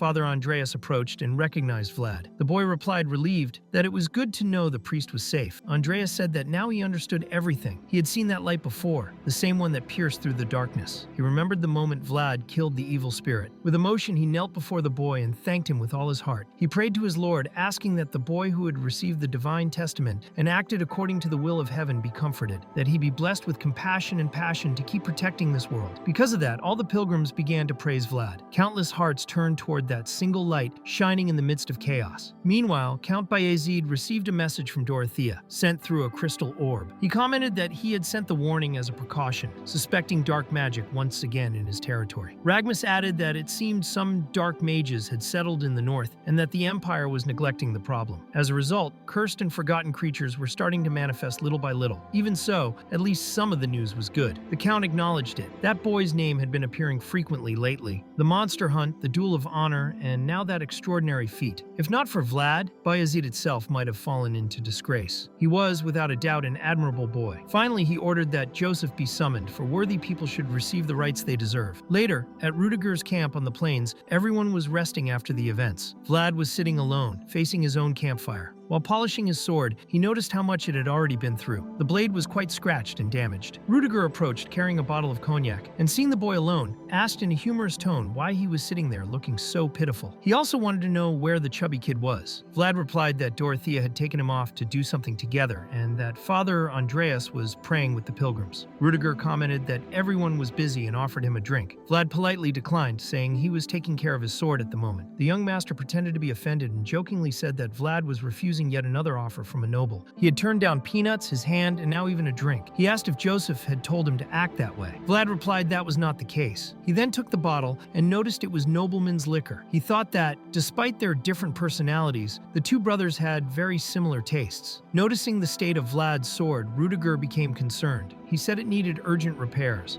Vlad explained that he had recently visited a blacksmith's family and they had suggested removing the hilt. But Rudiger questioned why anyone would remove a hilt that was still intact. Vlad explained that the blacksmith said the way the handle was fixed to the blade was reckless. Rudiger then remarked that the owner of the sword was reckless too. Vlad replied that this was exactly why he had refused the suggestion. He did not want to part with that sword because it represented something important to him, but Rudiger insisted it needed repair. It was completely worn out. Vlad said he needed to find the person who had forged that weapon, someone who lived in Sawara. Rudiger smiled and said it made sense. After all, he was Vlad of Sawara, a fitting nickname for a boy who had shone so brightly that day. That was the reason his little brother was so interested in him. He also asked if Vlad planned to fix the sword soon. He said that if he wished hard enough, someone would eventually recognize that craftsmanship. Rudiger then praised Vlad once more, said he had done a great job, and told him to get some sleep because they would be leaving at dawn. As Rudiger walked away, Vlad reflected on his words. He knew the master was right. He needed to restore that sword because both he and it had a place to return to, a place to call home. Meanwhile, the black horse that had left earlier was still watching from afar, the spiritual energy emanating from Vlad. It was in awe. Elsewhere, Lady Oksana was working on the crest of the Heinolf family. A maid commented that it was looking identical to the original. Oksana replied that it was time to start the next crest, but this one she did not even need to see, for it was vividly engraved in her memory. She said it was the first time she had ever done this. When she was younger, she had only seen her mother doing that task. The maid commented that this made the work even more precious. Oksana agreed. After all, it was a tradition forgotten by the people, and the current knights, being trained with such care, deserved to raise a banner that belonged only to them, a banner that was no one else's. The next morning, as promised, the group departed very early. One of Rudiger's knights commented that the view was wonderful. That was because a herd of horses was accompanying them along the way. The young master agreed. He said that maybe it was the first and last time they would witness something like that. He thought that brief encounter between Vlad and the black horse had been special for both of them. Now, Vlad knew it was time to follow a different path. Just as he had his purpose, the horse had its own. As a farewell, the black horse galloped to the top of a plateau and neighed to the skies. Vlad also wished for God's blessings before leaving. Father Andreas approached and told him not to be so sad about the farewell. Vlad replied that he was not sad. He already knew that moment would come. Even so, Andreas commented that being honest about one's own feelings was truly difficult for humans. Their lives are marked by cycles of meetings and farewells. Farewells bring tears, meetings, joy. He wondered when they would meet again, since the depth of a connection does not depend solely on the time spent together. Vlad thought he was right. At some point, they would surely meet again. Meanwhile, Count Bayezid received terrible news, the fall of the Count of Ravnamatranova. He had already sensed that something strange was happening in that part of the territory, but he never imagined it would end that way. He asked if Count Gaidar's house had grown that powerful. The answer was yes. Ragmus informed him that the western houses had formed an alliance with Gaidar, who now stood at the center of everything. Not even the Count of Ravnomatranova, the western ruler, had been able to resist due to being outnumbered. Up to that point, no official word had come from the capital. What worried the Count the most was that the north had a unique and cohesive strength, more than any other region, precisely because it was free from the direct influence of the royal family and central authority, thanks to a steadfast political wall that had been built over time. He could not believe that an entire county, especially one that was the guardian family of the pact, had fallen so easily into the hands of that wretch. Now he was certain that the old rules and traditions no longer held any value. These were turbulent times. Ragmus remarked that despite the Empire's negligence, they should at least draw some kind of boundary, some form of containment. The Count then realized the truth. Andreas and the others were not merely pilgrims. They were refugees from the county of Ravnoma-Trinova who had come to request the activation of an ancient pact. When Vlad returned to the place, he was visibly nervous. He did not know how to behave. Even though he had helped the pilgrims, he had also assisted Rudiger, which made his situation delicate. He was certain that Jaeger was going to beat him to death because of it. As he presented himself, Joseph greeted him, saying he had returned a day early. Vlad confirmed it. He said things had ended faster than expected. Joseph stated that he was already aware of everything and asked if he was all right. Vlad replied that he was. The young master advised him to take care of himself. For a brief moment, Vlad thought everything might be fine, but soon after he realized it was not. Joseph and Jaeger were clearly upset. He was screwed. Joseph then commented that he was not entirely sure what had happened in Sawara, but he had heard that some conflicts between groups had ended drastically, with everyone either dead or surrendered. He asked if that was true. Vlad confirmed it. He said that was exactly what happened. Joseph then asked if he could at least send a letter to his sweetheart, who was now living in a convent. Vlad replied that she was not just a sweetheart, but a friend. He said it did not matter, since nobody there knew the whole situation until now. What he wanted to avoid was sending any information that might put the people of Sawara in danger. He was trying to be cautious, but he knew solving that problem would take time and effort. A man like Jack, the one-handed swindler, was certainly too valuable to be underestimated. Vlad believed that Insect had likely formed connections with powerful people. Joseph acknowledged the boy's effort. He said Vlad had done a beautiful, remarkable job and had proven his worth. Therefore, he should receive what was promised. In front of Vlad stood a banner that represented a person's honor. In Joseph's grandfather's time, knights used to carry banners like that. He had never imagined he would possess something like it, so he decided he wanted a worthy knight to carry it for him. Surprised and moved, Vlad eagerly accepted the opportunity. Joseph declared that he was someone worthy of carrying his own banner. The Bayezid family would guarantee that honor, just as they had promised that day. They would give him full support. Then he handed over the banner, bearing the crests of the Daimar and Bayezid houses. Vlad was now the man who, in the name of Lady Alicia, received the title of direct vassal of the Bayezid family. From that moment on, he would have to carry that banner back to his homeland. It was his mission to massacre those who had tormented his life, to find his freedom, and only then return. Even Jaeger himself, always so stern, could not hide a smile. Vlad was deeply moved. Now he had everything. The plain sword given by the girl and the old man, an identity recognized by the priest, the handkerchief with the name of a noble lady, and now a banner with the family crests. With reverence, Vlad knelt before his master and firmly declared that he would fulfill his will. He called him my lord. Later, Count Bayezid stood before the proof of the pact. Father Andreas explained that the dragon fragment was inside that coffin. It was the fragment of the noble dragon of perfection, the one who had been struck down by the founding king. He regretted having to say it, but the family of the Count of Ravnoma-Trinova was the only one in the West still capable of protecting the pact. The Count declared that he would lend his knights and help transport the proof of the pact in the safest way possible. He also guaranteed comfortable lodging for everyone. Thus, the relic was removed from the throne room. Ragmus remarked that the Count need not worry, as everyone knew they had not had many options either. The Count agreed. He said he understood the situation from the Western perspective. The only house that could safeguard the pact in the same way would be the Northern leadership, the Iron Duke, Timur Baranov. Even knowing there was nothing he could do about it, the weight of that responsibility still pressed heavily upon him. Then, suddenly, Vlad spotted a banner and commented that it had been a long time since he last saw it. He recognized that standard, with two crests stamped on one of the carriages already leaving the territory. The Count observed it and commented that Vlad could have rested a little longer before departing, but the Knight Ragmus replied that, at that age, it was difficult for a child to restrain himself. The Count reflected that, in his place, he would not have been able to either. He remembered that the knight carrying that banner was a sworn knight, someone who followed his own path without a master. For that reason, the Count said it was only right that Vlad return to his homeland to fulfill the duty that rightfully belonged to him. Meanwhile, far away, a disgusting auction was taking place. It was a human flesh auction for one very specific woman. Whoever paid the most would have the right to spend the night with her. Just like that. The madam, while organizing everything, told Marcella that the men there screamed like pigs in heat and said she needed to serve as many people as possible to repay her debt. Marcella, however, simply continued doing her makeup without responding. The madam grew irritated with that silence and said that confident expression would not last long. She guaranteed that Marcella would remain trapped there even when her body began to rot. But Marcella, without changing her tone, just smiled and wished the madam a long life. That alone was enough to make the woman feel afraid. Even so, she ordered Marcella to hurry. Marcella reflected that she had climbed to a relatively high position for someone selling her own body. At least she had chosen her own fate, even if if it was a path of self-destruction. When she stepped out into the hall, the men awaiting her were like filthy beasts, surrounding her from all sides. Then the auction began. 1 gold, 3, 4, 10. The bids kept rising. The madam watched and thought that this woman would be profitable for a long time. But suddenly someone offered 100 gold coins. The entire hall went silent. Everyone was left speechless. The hooded figure who made the offer stepped into the tavern with firm steps. The moment he entered, Marcella felt a familiar chill. It was the same sensation she had when Godin appeared there and killed everyone. The madam, still suspicious, asked if he was sure about what he had said, but the man merely approached the counter and asked if he could place an order. She noticed that everything about him was luxurious, from the cloak to the boots. Even if the offer had been a bluff, he seemed like someone who could easily pay 100 gold coins without hesitation. She even offered him the menu, but the man declined. He said he knew that place very well. Then he ordered the usual: grilled sausage, black pudding, mashed potatoes, and white wheat bread. It was exactly the meal that Jorge used to order for him. When the man removed his hood, Marcella became emotional. She remembered the color of the gold that once entered that hall, the color Jorge had brought, the same color Marcella always scrubbed during her bath, the color of that boy. It was Vlad. He had returned. He told Miss Marcella that he was back, but even moved, she asked him to leave as quickly as possible. She asked if he had lost his mind. That place now belonged to Jack's subordinates. The madam, watching the two, realized they knew each other, and before the situation could spiral out of control, she had already summoned Jack's guards, who quickly approached. Vlad, however, said that before he paid any amount, there was a debt that needed to be settled. He wanted to collect on what Jack owed him. One of the mercenaries mocked him, calling him a ridiculous brat. But in the blink of an eye, the man's neck was already being sliced by Vlad's blade. When the first fell, no one could believe the speed of the attack. Next, Vlad told the madam to shut her damned mouth. He said that if he was not satisfied with those worms, he would deal with her too. The madam shrank into a corner, trembling all over. Even afraid, the mercenaries armed themselves against him. After all, it was many against one. There was no way they could lose. But Vlad held a special weapon. It was Jorge's last dagger, the gift he had received from him. One of the mercenaries recognized it. He remembered that blonde boy. It was Vlad. One of the mercenaries remarked that Vlad should not be alive after everything that had happened. But another replied that the important thing was that he had returned straight into the lion's den. They said the boss would pay a fortune in gold for that boy's head. Vlad, out of patience, said it was time to end the talk. He wanted them to come at him just like they had tried to kill him in the past. For a moment, everyone froze. It was as if a terrible memory struck them. They began to wonder if the boy before them was really the same Vlad from before. His gaze was that of a wolf ready to tear apart anyone who came near. Vlad warned that if they stayed frozen, he would go to them himself. Then he charged forward without hesitation, slicing throats with unbelievable speed. One strike, one death. He drove his blade into the next chest and kept moving without pause. He would spare no one. All the mercenaries there fell one by one. As the bodies dropped, Marcella cried without stopping.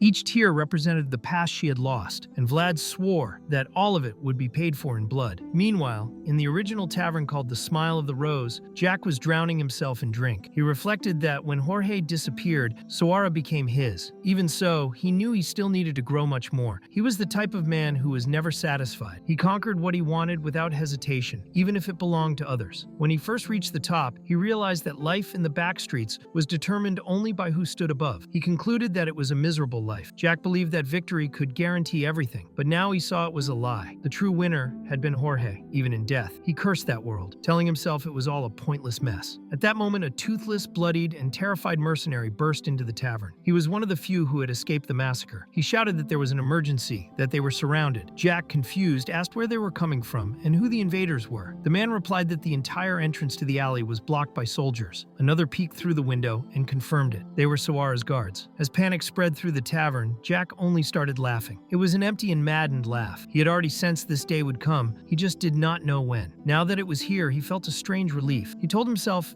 it was better this way. Perhaps the destruction before him would give him back a sense of purpose. Meanwhile, Vlad had already eliminated the last of the mercenaries, and the soldiers were advancing through the streets. Leading the operation was Vorden, who observed the situation with a serious expression. He asked the local governor if he had truly done his best in handling the city. The man admitted that there were no excuses. He said Jack Manetta was a talented man, and that was why things had reached that point. But Vorden interrupted him. He was surprised that this knight knew the back streets and the entire underground structure of the city so well. Even so, he said he was glad that group was finally being removed from Sawara. But deep down, he thought that the true cancer there was the arrogant man standing before him. A mere alley boss should not hold so much power. The mayor tried to change the subject and asked when the knights sent by House Bayezid would arrive to reinforce the troops. Vorden replied that the attack was already underway. He looked ahead and saw a figure approaching. The mayor asked if it was just one person and whether he could really handle so many enemies. Vorden replied no, that they could not leave this in the hands of Sawara's soldiers. Joseph had poured his heart and soul into that boy. When Vlad finally appeared, Vorden watched in silence. The mayor, anxious, asked if he was sure the boy would be all right, since he had heard there were more than 50 armed men inside that alley. Even knowing that Vlad could be injured, he assured him that even if that happened, Vorden would not leave there with any problems. They stared at each other, and then Vlad stood before the place he was about to invade, Jack's main base. Vorden then confirmed whether he had made the promise, and seeing that he had, handed him the banner. Joseph had asked Vlad to show that symbol in front of everyone, allies and enemies, to declare his position. When he raised the banner and planted it in the ground, it revealed two crests. It was a standard. Some soldiers recognized that ancient tradition. One of them was shocked that he had received a banner at such a young age, but Vlad understood the meaning. That land was now his domain, and under the honored names displayed on that standard, he would exercise authority over all, even over their lives. Vorden held the scroll and announced to everyone present, including the filthy scoundrels and Jack Manetta himself, that he had disobeyed the laws of the Bayezid family. He was draining the life out of the people from that territory. The message came directly from Peter Bayezid, the Count, declaring that he would no longer tolerate the situation. Now, everything Vlad did there would carry the official authority of the church and the Count. Vorden then ordered the doors to be opened immediately. Inside, Jack sat in misery, drinking heavily while listening to everything. Even if he did not come out, Vlad already had enough justification to do what needed to be done. With that, Vorden drew his sword and prepared for battle. The master observed that Jack must also be preparing, expanding his awareness. This would be a battle unlike any other. The foundation of every fight was initiative, so a striking entrance was essential. Vlad opened his world. He remembered what had happened in the past. He thought that if he had not brought Godin there, maybe Jorge would still be alive. If Jack had not threatened Jorge before, there would have been no need to call Godin. These endless possibilities of a different life hurt him deeply. But now, he knew there was only one thing to do: kill Jack. With a single strike of his aura, Vlad destroyed the walls, the doors, and brought down countless mercenaries. Jack's world was devouring everything, even his own. It had to be stopped. All those tangled connections had to be severed, and he had to move on. He introduced himself as Vlad of Sawara, the just prosecutor and rightful avenger. He said he was there to put an end to that story and rip off Jack's head. Upon recognizing the voice, Jack finally stood up and wondered if that boy was truly the prosecutor, the rising star sent to destroy him. Even with all the mercenaries attacking at once, Vlad's strikes were so fast that he took down several at the same time. He decapitated, split them in half, tore off limbs. Some mercenaries questioned whether that was really Vlad, while others still doubted the power of a mere child with a sword. Even surrounded on all sides, Vlad maintained his unshakable presence. The mercenaries hesitated, afraid, and he declared there was no reason to overthink. They would all be cut to pieces, no matter what they did. Just like Godin, he used his world and his aura. He saw the path of the sword and, with precision, cut the hands of every mercenary present, preventing them from using their blades. Those who survived wondered how they could ever capture someone like him. They even tried using traps, throwing an iron net over him, but Vlad dodged them all with impressive agility. It was as if the enemies were trying to grasp smoke. Even blocking the stairs and forming a barrier of mercenaries only made Vlad realize that forcing his way through directly would be unwise. So he saw the rope holding the curtains. He remembered how Zemina always complained about them. The curtains were too heavy, hard to fix in the right place. Using that memory, Vlad cut the ropes, grabbed hold, and used the weight of the curtains to gain height and speed. That way, he escaped the wall of soldiers and jumped to the upper floor using only momentum. Facing all the mercenaries on the new floor, Vlad admitted he was surprised. They were the only ones still willing to fight him, and for him, it required no effort at all. He did not need to counter nor block. Nothing. He was on another level. The directions of the enemy strikes came to him naturally, as if by instinct. His path of the sword felt no threat from those men. He thought that even Jaeger's wooden sword would be more dangerous than that. But he also knew that battle was not made with swords alone. He was nearly struck by an arrow to the head. He had to run for cover and use the structure to protect himself. That was how he found the chance to descend from the mezzanine and eliminate the archers. With that, there was no one left who could hit him from afar. Vlad muttered to himself that this was a big problem. If they had waited just a bit longer, he would have approached them himself. He paused for a moment to drink water straight from the jug. After that, he reflected, what would happen now? Would he go to them, or would they come to him? Perhaps it would be better if he went. After all, he had to collect the rent for all the time they had lived in his house without paying. All the mercenaries were frozen in fear. Jack at some point might have thought that territory territory belonged to him, but that was a terrible judgment. That place was the home of the Smiling Rose, and now it belonged to Vlad. Meanwhile, at the docks, in the whaler's workplace, Harvin remarked that Jack had lost his mind. Not even the black market thugs had gone that far. After Jorge's death, Jack had become a completely different person. He used to squeeze debtors to the limit, but he had never cornered everyone into a dead end like now. At that point, Harvin no longer saw any light at the end of the tunnel. The city of Sawara seemed completely lost, and he himself was starting to go mad, unsure how to report the situation. Then someone arrived, saying there was an operation happening in the slum alleys. It was the people from Sturma. They had come to take Jack personally. Soldiers had surrounded the entire Sawara region. Harvin realized Jack had crossed every line. He could not simply celebrate it. Even if Jack was eliminated, what would follow would be a bloodbath. A man asked him if he was not close to that kid, the one named Vlad. Harvin was confused and wanted to know why they were suddenly talking about him. The man replied that there was a blonde boy among the soldiers from Sturma who looked a lot like Vlad. Harvin mocked him, asking if there was only one blonde in the world. The man said no, but that this one had introduced himself as Vlad of Sawara. Then Ren,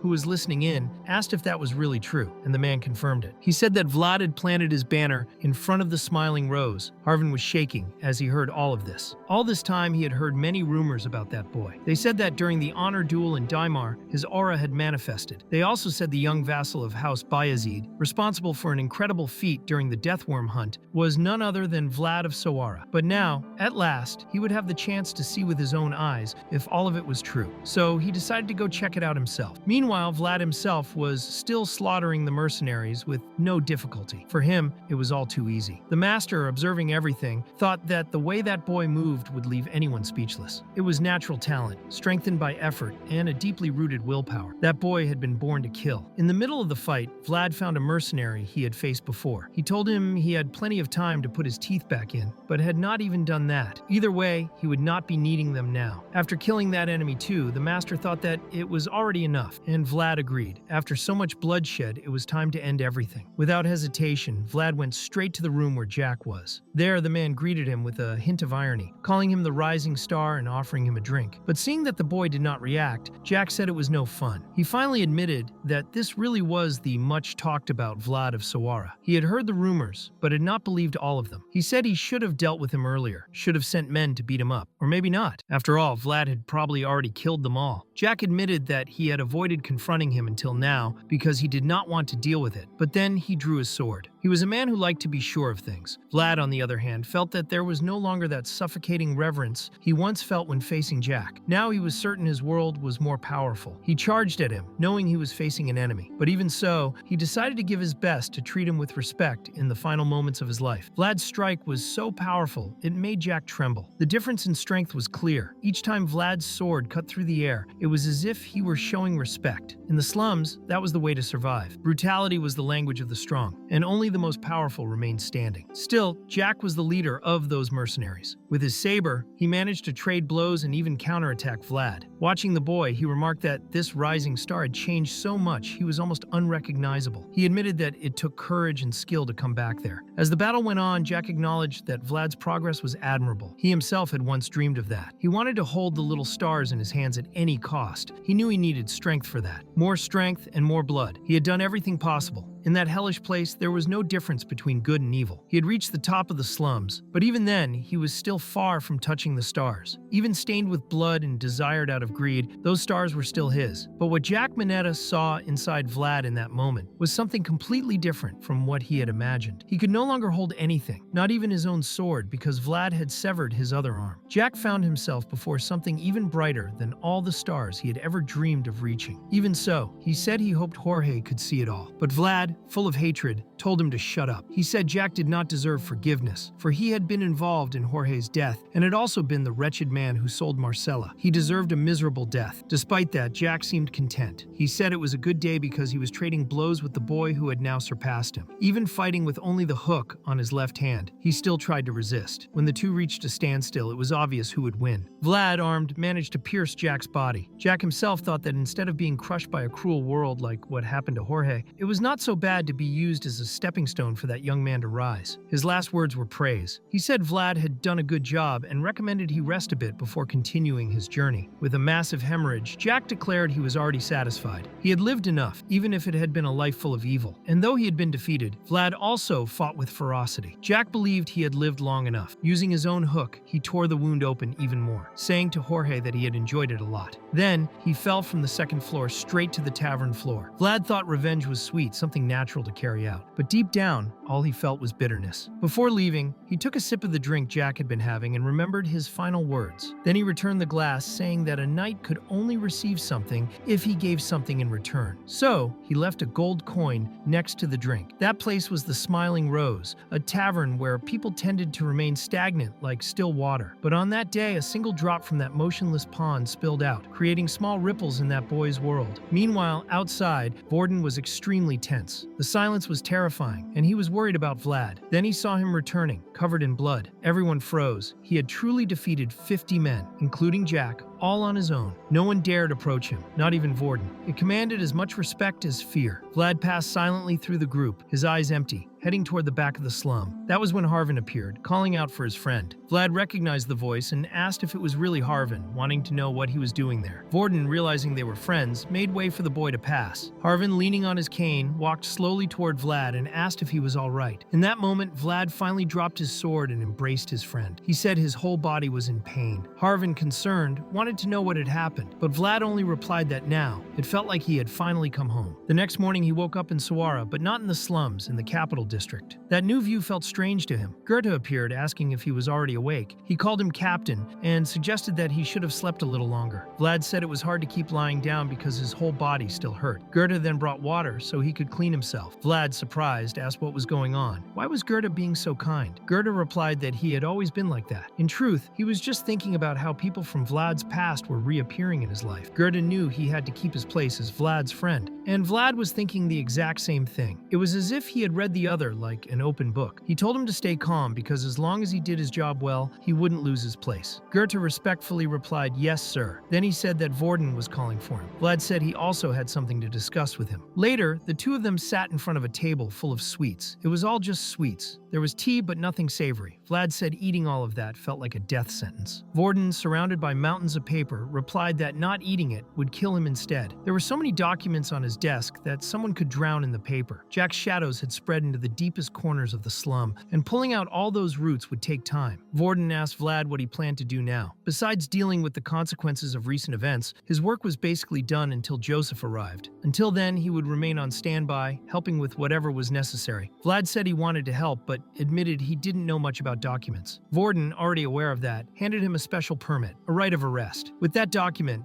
Vlad could now detain people. Joseph wanted him to clean up the alleys, pulling out the weeds and placing decent replacements in their place. No one knew those alleys better than Vlad. He was the perfect name for the job. Later, he went to visit Jack's henchmen, who had survived and were now imprisoned. As soon as they saw him, the prisoners wondered if that boy was really a Bayezid representative. There was no reason for him to be there too. Many thought Vlad had come to take revenge on all those who attacked the tavern and were already terrified, thinking they would be executed. But Vlad was there for a specific reason. He was looking for only one person. He said that if they gave him 40 silver coins, he would take someone out of there. And he said the name Otar. He even said he'd accept it on credit. Otar was an outcast even in that forgotten corner of the world. And Vlad was the first person who seemed to want to get close to him, like a light that wouldn't go out even in a trash heap. Later, the girls at the convent were excited. All of them got giddy just seeing Vlad, the handsome blonde boy with blue eyes. They wondered if he was Bayezid's vassal, and if he had already become a knight. Everyone wanted to please him, even the head nun. It seemed like the entire convent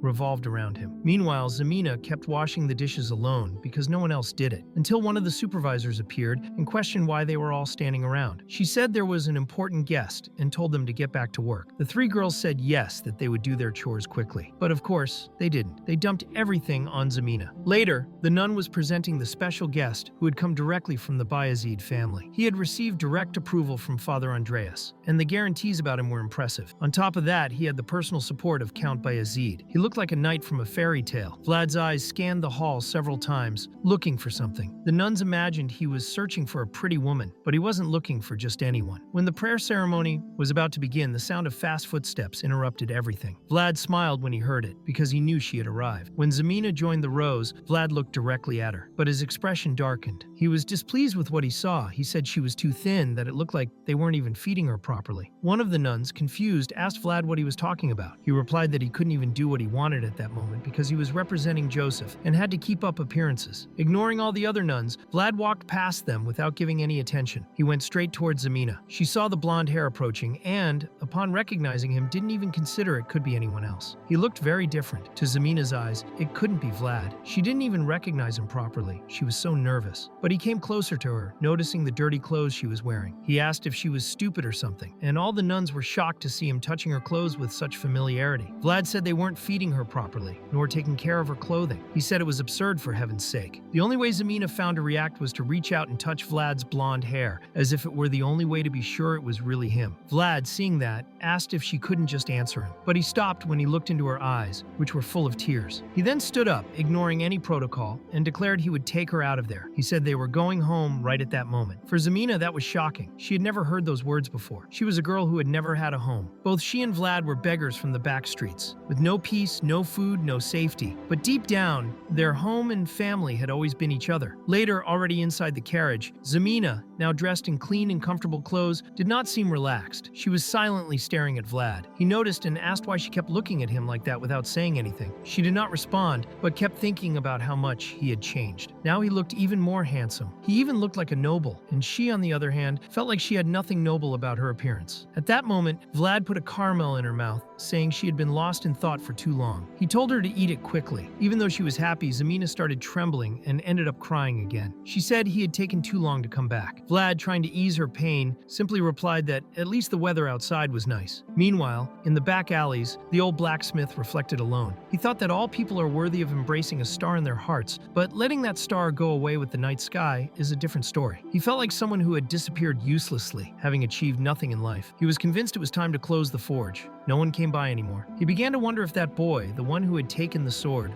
was doing well. He was an admirable young man, but also someone to be pitied. He hoped the boy had not frozen to death. Just as he was about to close up, the last customer appeared. The blacksmith warned he was about to finish for the day, but Vlad said it had to be now. He had been busy. The blacksmith, curious, asked who in the back streets could be that busy, and Vlad explained that he needed repairs for his sword. It was a precious sword, and it had been a long time since the last maintenance. Other blacksmiths had said they were not capable of fixing it, but he knew that old man was. The blacksmith immediately recognized Vlad and his sword. He received the boy in a completely different manner. When he picked up the weapon, he commented that the boy had been putting it to good use. He asked about one of the marks he saw on the blade. Vlad said it was from the goblin hunt last winter. The blacksmith pointed to another mark. Vlad replied it was from an honor duel in Dimar. Another one was caused during the battle against a deathworm. The blacksmith looked closely. That sword had been through a lot. Monster hunts, duels, traces of dragons. He felt proud of the boy. He thought that, unlike himself, who had wasted time in the back streets, Vlad had actually done something with his life. Now visibly excited, the blacksmith said he was more thrilled than ever, as he was about to do the best work of his life. He began repairing the sword immediately. That furnace, which had once seemed on the verge of dying with its weak embers, now glowed intensely, filled with renewed heat and passion. The next morning, Vlad told Harvin he had a loan certificate from the Smiling Rose, referring to the money they had taken from Jack. Harvin asked if he now intended to manage the place. Vlad answered that it sounded like a joke. He had returned Marcella immediately. She would not start working right away, but soon everything would be settled. Harvin asked what he intended to do with his life now. Would he go back to Sturma? Vlad replied no, that he would stay there for a while. He was on standby. Harvin understood and commented that he was just another man following the orders of a noble. Vlad added that they had also asked him to investigate something during his free time, looking for Jack's hidden belongings or anything that had not been recovered. That money maniac used to dig holes all over the place. Harvin said he could help with that. Vlad confirmed, saying he was already counting on his help and that the whiskey he was holding had not been given for free. Harvin, slightly embarrassed, got the hint. Vlad also mentioned that Marcella was looking for other girls. Harvin thought that gold coins and girls could indeed be connected. Vlad explained that he had had searched for many of them for quite a while, but some had not left a single trace. The most important one was Anna, but there were many others whose names and stories had completely disappeared. Harvin commented that Jack had done a lot in the back streets, but this was something different. He promised to take a look too. That was when Otar appeared, saying he had checked the suspicious place Vlad had asked about and that the young knight was already ready to go there at that very moment. As he said goodbye to Harvin, Vlad commented that he had barely had time to rest since he got back. Later, Vlad was directly investigating a butcher shop. He handed a list with several names to the butcher. The man asked what those people had to do with him. He said he hardly received any customers, especially anyone looking for people around there. Vlad asked if he was sure about that, and just as he was about to leave, questioned whether that place had always been a butcher shop. It did not seem like it had been one 6 months ago. The butcher told him to go ask the Black Bear, saying that he was the one who gave permission for everything around there. Vlad himself, according to him, was one of the 5 bosses of the back streets, so he should understand how things worked. Vlad thought that was ridiculous. The man was trying to lean on a boss's name like it was a shield. It was pathetic. Even so, Vlad found it interesting that the butcher knew that list had people's names on it. In the back streets, when someone handed over a paper, it usually caused irritation, since almost no one there could read. Reading was not a luxury people could afford in that place. He realized that man was an outsider, someone who did not understand how the streets worked. He was not selling meat in that butcher shop, but people. It was obvious something was wrong. The butcher, trying to react, grabbed a cleaver and tried to strike Vlad, asking where he had come from. But Vlad answered that this was the very question he would ask. He told Otar to lock the door and said the shop was closed for the day. After staining his dagger with blood, Vlad looked down at the man on the floor and asked where he had really come from. Otar himself, watching everything closely, commented that he had seen many outsiders in the back streets lately. He said that after that day, everything had changed around there. While Vlad tortured and interrogated the butcher, stabbing a dagger into his hand, the man ended up revealing that he was nothing more than a collector, just an ordinary man. The ones who knew the real details of the slave trade were those above him. Vlad thought he had started that investigation without thinking too much, but he gradually realized it had much deeper roots than he imagined. Otar commented that the higher-ups in the scheme would probably be discovered in time. That was when Ned, Otar's brother, came running. He said he had already checked what Vlad had asked. Some children had really seen the scene. Vlad, satisfied with the answer, rewarded the boy with a barbecue skewer, saying he had done a good job. Ned explained that a brown-haired girl had been seen about a month ago. The children saw her getting into an unfamiliar carriage. Vlad suspected she might have been sold, but Ned added something even stranger. All the women in that carriage were pregnant. He noticed they all had very large bellies. Otar found that very strange and commented that it made no sense to buy pregnant women, since they would not be able to work properly. As he spoke, he realized that Vlad was already thinking too deeply about the matter. Vlad, in turn, reflected that nothing about it made any sense. The most shocking part was the pattern. Why, among so many people, were they taking specifically pregnant women? Then he remembered the spirit that had tried to attack Joseph during the expedition. He recalled the memories he had seen inside that creature's mind. He began to wonder if it could be connected. The master answered inside his mind, saying that he should trust his own instincts more. A bad feeling is almost always right. Vlad wished that this time would be different, but the master replied that there was nothing wrong with being prepared for the worst. Later, Vlad reported everything to Vorden, who was distracted by sweets. Vorden commented that he did not expect him to find something so important so quickly. He said he did not know how Vlad found time for that, since he himself could barely manage. He asked if the matter was so serious that it could not be delayed for another day or two. Vlad asked whether, if the situation was beyond their authority, it would not be better to inform the mayor. Vorden said that was not exactly the problem. He remarked that he had barely started his vacation and was already spending it on more work. That was when they noticed more people approaching. The place became lively, as Joseph, who had promised to arrive in 2 days, was already there with his entourage. The mayor, trying to appear cordial, said it was an honor to receive Joseph's visit, but Joseph completely ignored him and went straight to speak with his own men. He asked if anything important had happened in the meantime. Vorden replied that nothing had, sir. But Vlad was still uneasy, feeling that something was wrong. Joseph noticed and asked to speak with him privately. They were about to enter the mayor's office, as the mayor had invited them, but Jaeger interrupted, saying he would take a look around first. The mayor found that offensive and said it was rude, claiming there was nothing there that could harm Joseph.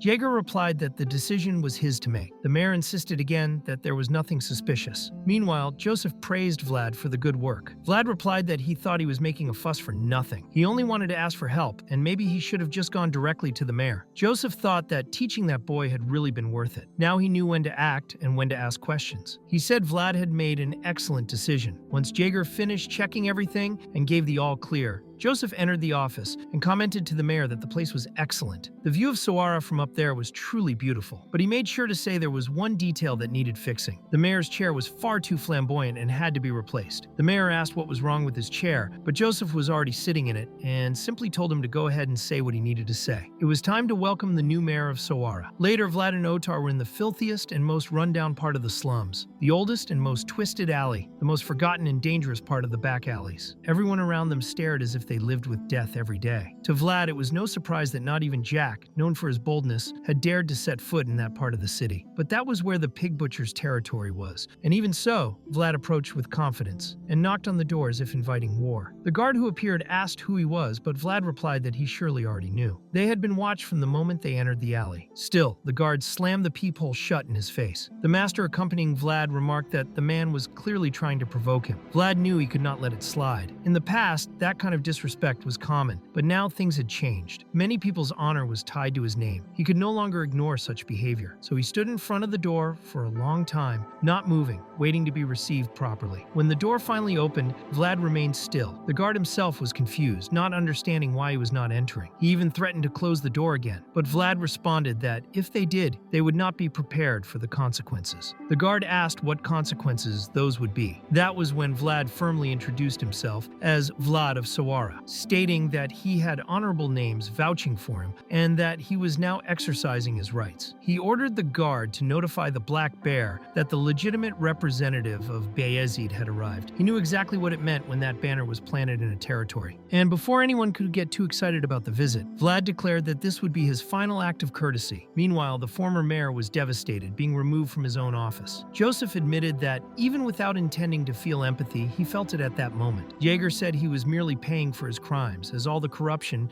in his administration had been exposed. Joseph agreed, but confessed that he regretted the fact that his own actions were directly linked to the man's punishment. He then asked what had happened to the Black Bear. According to Vlad's report, who introduced himself alongside the knights, the man seemed willing to cooperate in the best way possible. A shared past experience between them seemed to help convey the message. Joseph, however, doubted that everything had been so simple. He knew that dealing with a figure like that was always a great challenge. Even so, he acknowledged that Vlad had fulfilled his mission. The intention had always been to refine him into a complete knight, not keep him as just another swordsman. And that plan seemed to be working. Joseph then carefully looked at the entire retinue accompanying Vlad. There were 5 knights, a mage, 10 administrative members, elite soldiers, and an extremely powerful squire. These were the vassals who would share his fate. If Vlad intended to become the next head of the family, they too would rise with him in the hierarchy. But if he failed in the dispute, they would all fall together. For each of them, Sawara was the last chance, the final stepping stone to reach a place of prestige in life. And it was at that moment that Joseph declared that from then on, he would work to ensure the good governance of Sawara, doing his best for that city. For now,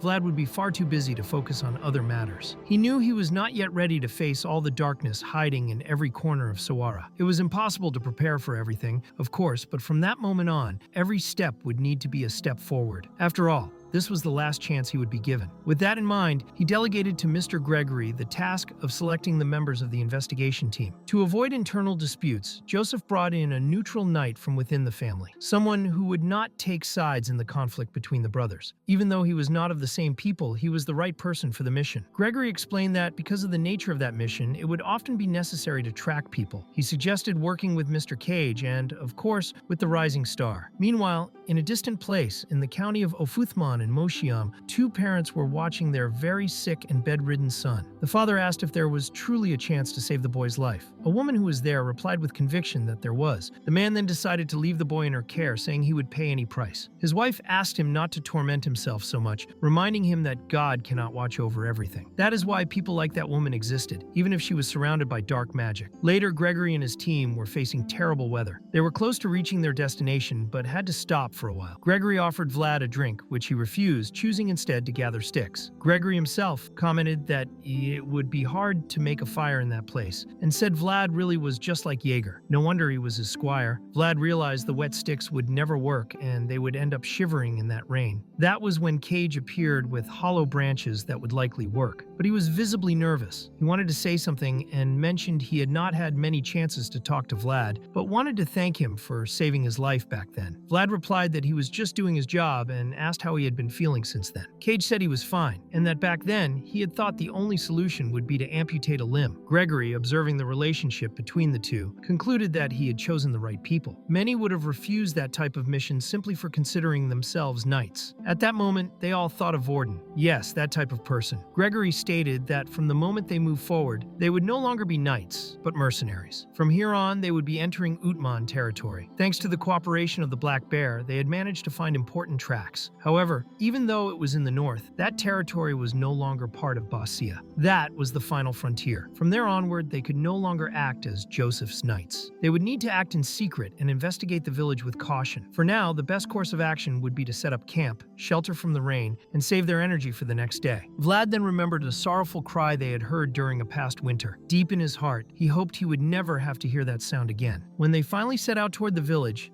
they found an abandoned place, like a ghost civilization. Gregory commented that it was the perfect setting for an ambush. Goet confessed he had a terrible feeling. Vlad suggested that maybe the village was simply deserted because it was still too early. That was when Cage spotted an inn. Inside, there was only one ordinary man, the owner of the place. Naturally, he found it odd to have customers arriving at that hour. Gregory explained that because of the previous day's rain, they had not been able to reach the village in time and asked if there were any soup dishes available. The innkeeper then asked if they were mercenaries, as he had heard about some very disturbing incidents happening around there recently. Meanwhile, a little girl was watching Vlad with her big eyes. Vlad thought she looked a lot like Zamina when she was younger. However, suddenly a swordmaster called him for a private conversation. He said he believed that this was the right place, and decided to lend Vlad his spiritual world so he could observe the little girl more clearly. With that master's power, Vlad realized that the necklace around the girl's neck was infused with dark magic. Children are pure and innocent, yet they are almost always the first to be sacrificed. Vlad had witnessed this many times. Cruel adults would steal children and leave them with no chance of survival. Death was the only escape for those who had nothing left. They died of hunger, cold, or exhaustion while searching for the parents who had abandoned them. In the midst of all that hell, Vlad made a choice. He decided he would never become like those people. He would never live that way. From that moment on, he began to fight for the children. Those were the vows he made to himself. Now, in that place, there were children who needed his protection. Guided by the swordmaster, he went to a chapel, as the energy from the necklace was leading him there. Upon entering, he saw nothing strange at first glance. The setting seemed ordinary, nothing particularly suspicious. When someone approached, Vlad pretended he was just praying to avoid drawing attention. The priest then asked if he was one of the mercenaries who had arrived in town. Vlad apologized for showing up so suddenly and said he was just about to leave. However, something caught his eye in the book the priest was holding. Then he understood the reason for the strange feeling. Since arriving in that village, he had not seen a single upright cross. All of them were inverted. The priest said there was no need to leave. He claimed that God's hands were open at any time in any place. The master commented that, at that moment, he was not sensing any magical presence. Vlad replied that he was feeling better and, with the priest's permission, said he would leave once he finished his prayer. The priest gave him space, saying that the chapel welcomed all who sought God. Even without sensing any energy, Vlad knew that all the evidence pointed to that place. It was clear to him that he could not trust that priest, and for that reason, he would never lower his guard. The priest then said he would pray for the plague that was afflicting the region not to affect Vlad's group. That was when Vlad questioned whether there really was a plague in the area. The priest said he prayed for all the children in the village. Later, Vlad discovered through a local resident that this so-called plague was not something well known there, so he informed the man that he and the other mercenaries would stay in the village for a while. Since that news was troubling, the old man told him not to worry so much. He said the plague only affected children, and that he didn't know it had reached that village. He also mentioned hearing that it was spreading to other villages in the territory of Baron Ultima, and believed it to be the wrath of God. Vlad thanked him for the information, and reflected. Women were disappearing in Suara, and now children were dying here. That did not seem like a simple coincidence. Everything pointed to something far more sinister. With what he had seen through the Master's world, he concluded that this was not a plague, but dark magic. He even considered returning to Suara to borrow a sacred item. However, the Master commented that it would not help. This was a curse created by an extremely skilled dark mage. Only priests were capable of identifying a curse of that level, and even the Master did not know how to conceal something so vast. Vlad felt frustrated. He had a strong suspicion, but no concrete evidence. However, at that moment, he witnessed a strange scene. A hooded man was handing an inverted cross to the children and then calmly walked away. Vlad found it extremely suspicious. Maybe if he followed that man, he could finally obtain some evidence. The Master warned him not to get caught, but Vlad replied mentally that not long ago, he had been just a street thief. He used to be a pickpocket and knew very well how to move unnoticed. He followed the hooded man to the outskirts of the village, where there was an abandoned forest. But then the Master commented, with a tone of irony, that the great pickpocket seemed seemed to have been discovered. And it was true. Vlad realized he could no longer keep following the man, but the master warned him that the guy would not simply let him go. The hooded man closed the distance between them in the blink of an eye. He drew his sword and struck with force, forcing Vlad to block and quickly dodge the next attack. Just from the clash of swords, Vlad realized he was facing a true knight. Even so, the knight himself felt that Vlad had enough strength to block his blows. It was hard to tell whether he was a retired knight or still active. Either way, Vlad decided to use a perfect feint, fueled by his aura, in an attempt to land a lethal strike. The attack was executed with precision, but the hooded knight dodged with agility and countered using a radiant aura. When the two auras collided, the master ordered them to stop immediately. But it was too late. A burst of power swept through the area. Vlad fell to his knees. The knight, on the other hand, seemed unharmed. The master then revealed that the person with white hair was, in fact, a holy knight. Vlad thought maybe he could resolve the misunderstanding with words, but the master was straightforward in saying he did not believe that would work. That woman had already decided to defeat him before he even opened his mouth. And soon, the two were exchanging heavy blows again. Vlad realized he would not be able to keep up that pace for long. She was much stronger than him. The master explained that the glow on her sword was a divine blessing. This woman did not need to create her own spiritual world because the word of God already anointed her strikes. While blocking another attack, Vlad thought that it was unfair. He did not believe she had achieved so much power just by accepting faith. Even so, he noticed that she was not very skilled. Despite the overwhelming blessing, there were many gaps in her movements. Taking advantage of one of those openings, Vlad easily deflected her sword and nearly struck her face. However, at the last moment, his stance was completely broken. Even the master showed concern, telling him to regain his balance. The holy knight then threw him to the ground and placed her sword at his neck. Vlad did not understand how she had done that. The master explained that it was a magical armor, a unique technique of holy knights that alters the trajectory of blades. Vlad thought that was way too overpowered. A blessing, magical armor. She had not even broken a sweat until that point. She had completely toyed with him. Now he understood. She had probably shown those openings on purpose, just to test or deceive him. The woman looked at Vlad and asked who he was. He replied that he came from Sawara and was there only for an investigation, nothing more. Later, in a private conversation, she formally introduced herself. Her name was Justia, a knight of the Northern Archdiocese of San Racino. She said it must have been the will of the heavens that led her to meet the Knight of Sawara in that place. Also present at the meeting were Gregory and Kate, maintaining their cover so as not to raise suspicion. Justia explained that she too was investigating the strange occurrences in that village. At first she thought it was just a plague, like everyone believed, but eventually discovered traces of a curse. She found old and dangerous signs in that place. Gregory was confused, as he believed that with a church there, no evil energy should exist. But Justia stated that the church itself was the origin of the curse. The master acknowledged that the woman was very perceptive. Gregory realized the situation was even more serious than they had imagined. It was astonishing to hear a holy knight declare that the source of evil was the house of God itself. And to make matters worse, that territory was not under Bayezid's jurisdiction. They were dealing with something completely beyond their authority. Justia then asked that they express her gratitude